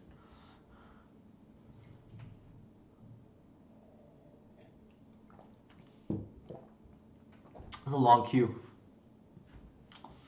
Yeah, I definitely think this needs to be in the 75 if we're not gonna play Run Afoul, which I think is significantly worse than it used to be, because I think a lot has changed, and unfortunately, like it's harder for non-blue decks to adjust to changing metagames and new cards because there's just less pilots working on the deck. But I think a lot has changed because they have 12 flyers now instead of 8. And before, the only thing we really cared about was Murktide Regent. Oh my god. Oh my god. My nemesis, Ironclaw 2016. They are a Belcher player. Well, there goes the 5-0.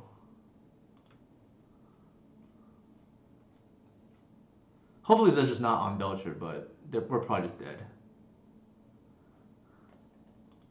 Could be a Reanimator, actually.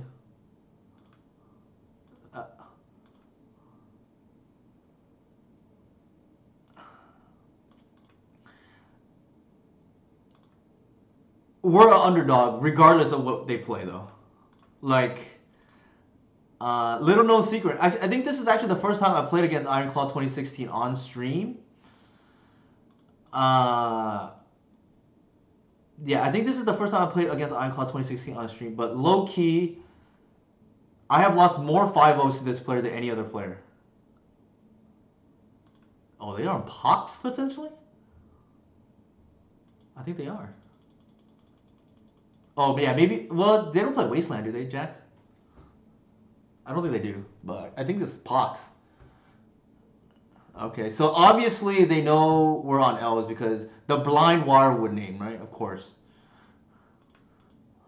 Because why not? I think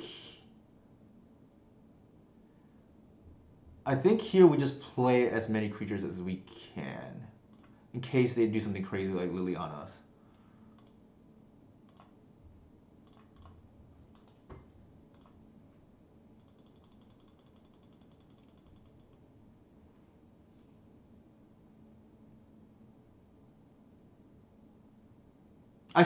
Every time I see this name, I just think, oh, there goes the 5-0.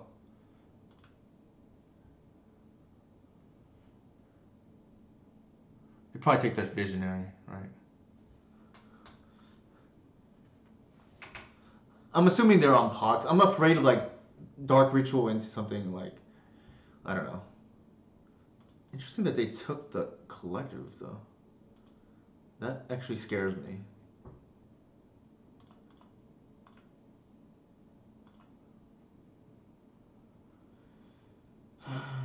What could they possibly have?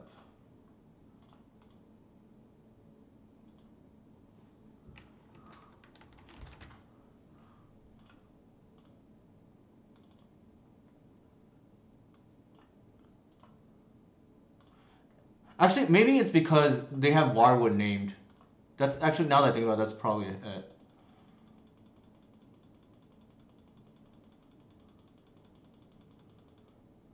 I don't think a Helm deck would play Wasteland Jacks. I mean, I could be wrong, but like you never know out of Iron Claw. They play some crazy decks like against me over the years. Okay. Yeah, we'll see if we get the 5-0. I have, like I said, I've lost more 5-0s to this opponent than any other person, like, and not even close. I've lost at least 25-0s, I think, to this person. Because I just cannot beat the Belcher matchup, right? Maybe 20 is exaggerating. It's at least 10, though. I think they are on Pox. I'm gonna play Progen. I'm gonna just assume Pox and then bring in the Arasta, bring in the Caracas as extra land. Endurance doesn't seem great to me. They obviously care about the collector roof, right? Like they left it instead of the visionary. And I think we saw Nito, so Shepherd doesn't strike me as great. I don't think they are on. The Caracas is really just another land. And I think I don't care about any. Like, obviously, Snuff Out's not relevant in a mono black matchup, right? The Endurance, I don't think so either. I think we just keep it as is. Maybe we can do the unthinkable here, right? This is the my true name nemesis, so to speak. And I don't even know their real name, right? I just know them as Ironclaw 2016 Belcher player.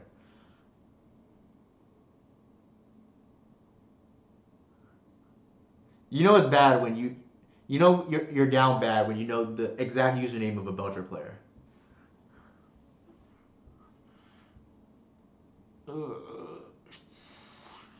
I do not think we can keep this hand.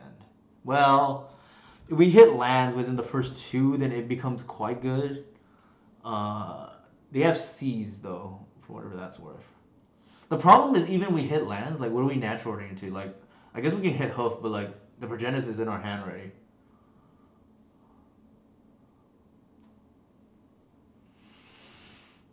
We have two. I think we have to mull. It's close though. Like this. If ironically, if we could mull, then I would keep. If they Liliana plus Prague can be found. Yeah, that's fair, but I'm like very on the fence about this one. We have two draw steps. Whatever. We're just gonna YOLO it. Yeah, whatever. It's not great for sure. We need to hit the second land within two draws. Granted, we have a lot of live draws. We have 19 right in the deck. So we're looking at roughly 70-ish% to hit. And the rest of the hand, admittedly, is quite good otherwise.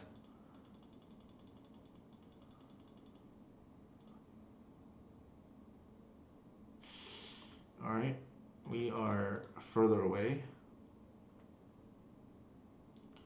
That's true. That's the other thing, right? You don't really want to mulligan against Thoughtseize decks.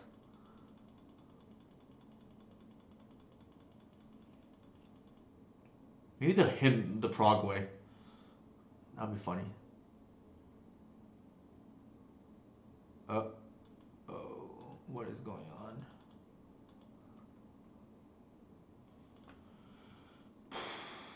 Shoot.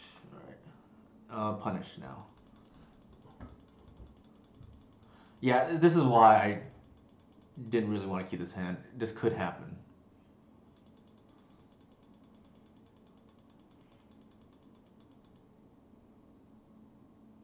Yep. Although maybe there's just no beating this hand regardless from our opponent.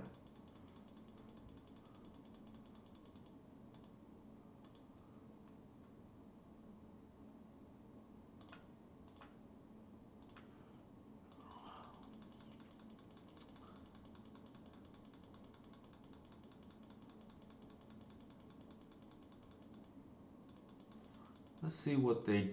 Actually, we don't even know.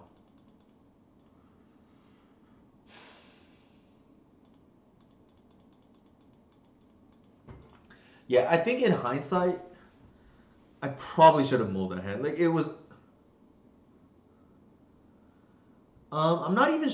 Yeah, possible they just named insect here, right? Like they shuts off grist and the wirewood, and we don't have any outs really. This is kind of just insane.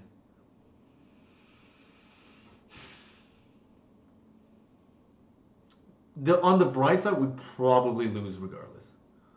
Is my guess. Like even if we had like turn one arbor, they kill whatever we do, and then they you know what do we do on the other turn? We played at something on turn two, I want to say, a dork, and then they played turn three engineer. So like I'm not sure any hands really beating that.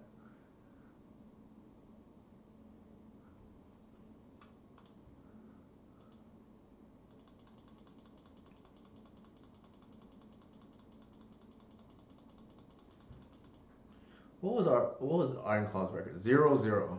We were 4-0.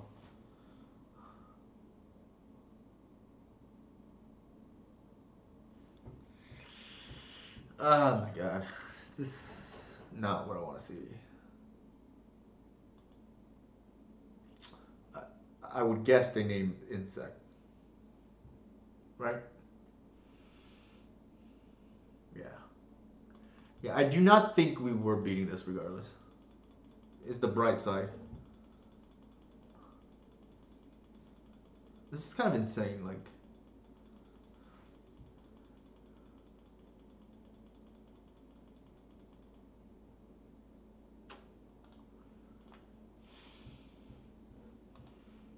on the bright side, we can actually discard to hand size, put the progenitors back in, play the arbor, and potentially get through there the back door.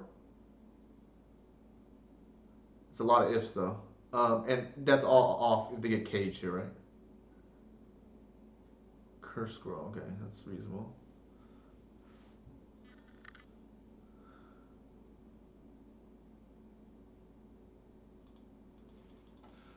We need a green sun off the top, like there. Thank you. We need it immediately.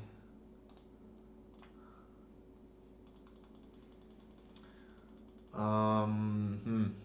There is a chance. Highly possible, Jax. Highly possible.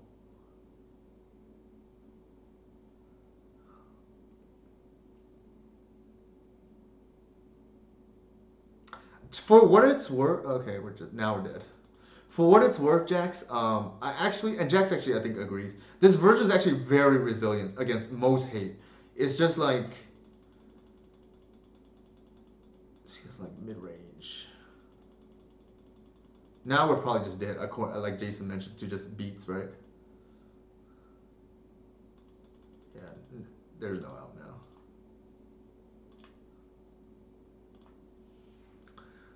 Yeah, I think unfortunately Jax might be correct. They might be the type that just does not want to lose to elves. Oh, that's gonna be rough.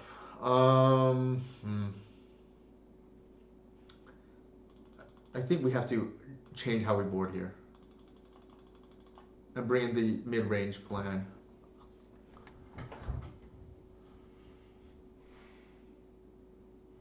I think three endurance is maybe. Yeah, I think we have to do that, and then.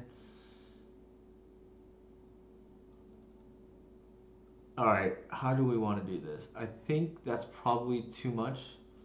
Actually, the Arasta is probably not what I want.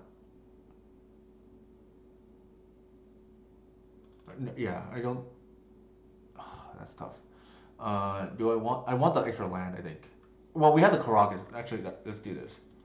That's fine.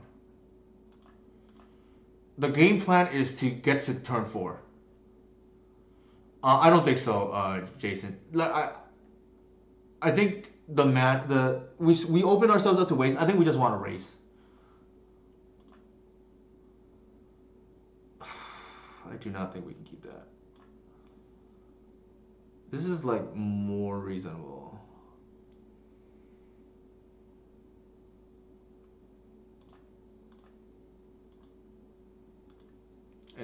I put that back to diversify our hand.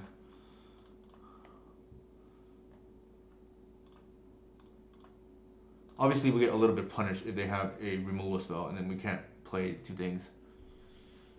I think the endurance may be relevant, but actually, maybe I just put the endurance back. Like, if they want to name engineer on insect, I think maybe we're happy with that.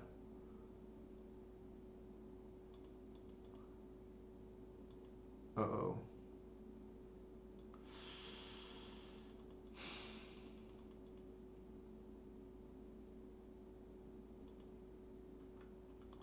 Now I really regret not. We need a one drop here. Oh my god.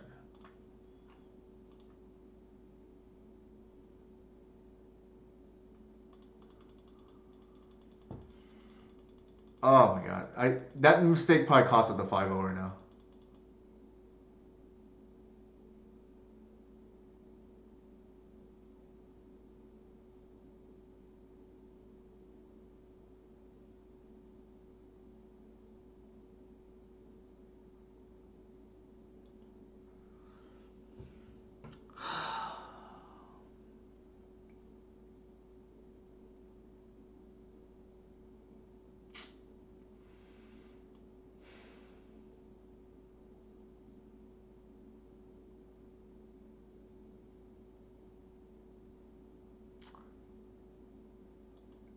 Okay, we're just not beating this regardless.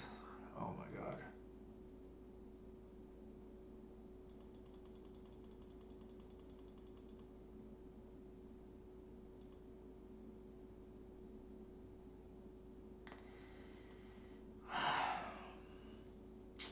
Pain. Pain, pain, pain.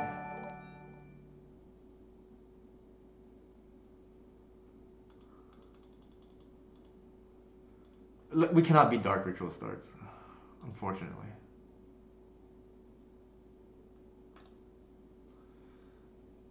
Oh my god. If we have the creature too, we can cast the vision and maybe we can get back into the game.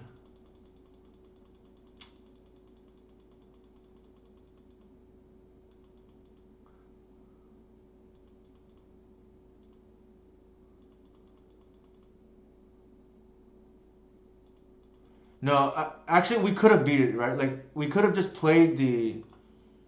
Well, actually, no. They could make a thing here, right?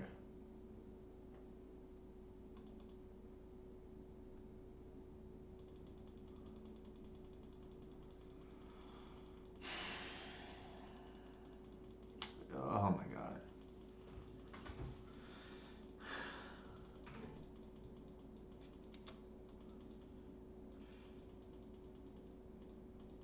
Still cannot beat Iron Claw 2016.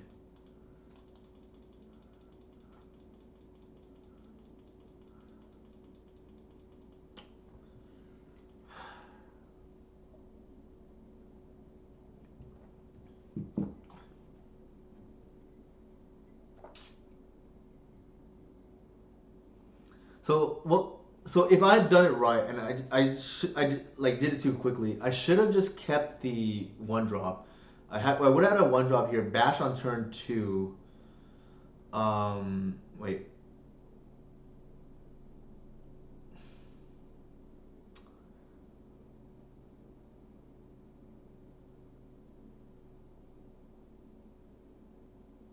Yeah, I could have bashed on turn two, played Visionary on turn three.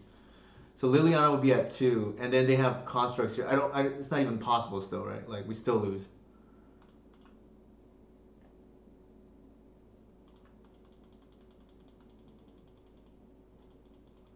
I actually do not think the start was like beatable.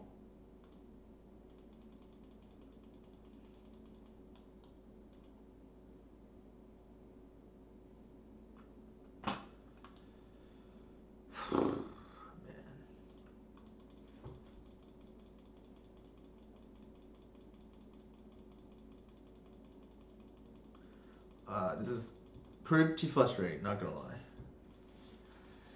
To lose to this for the 5-0.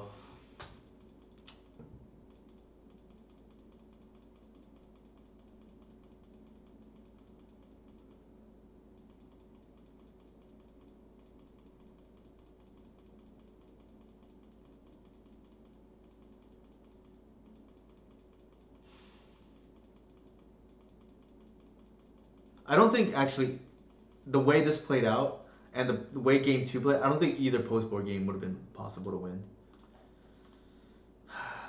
Man, that's brutal.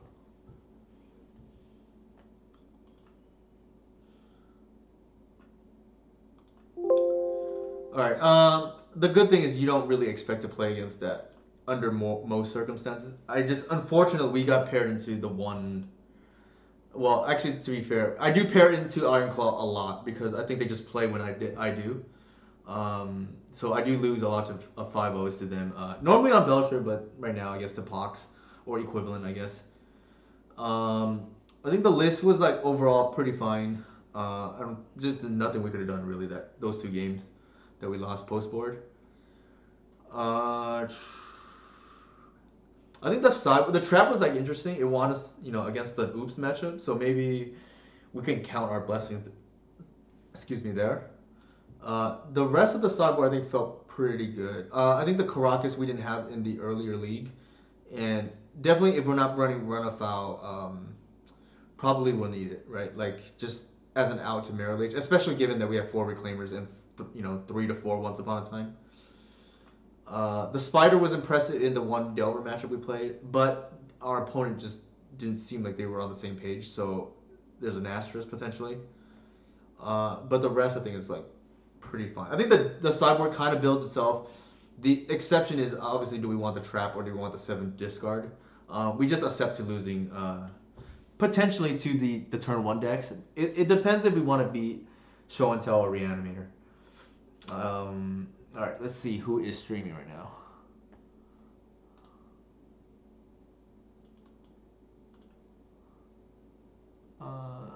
Solar Scroll Modern League with Tron. There's CEDH. And then Modern Yorion. You guys want to see Yorion or in Modern or Tron?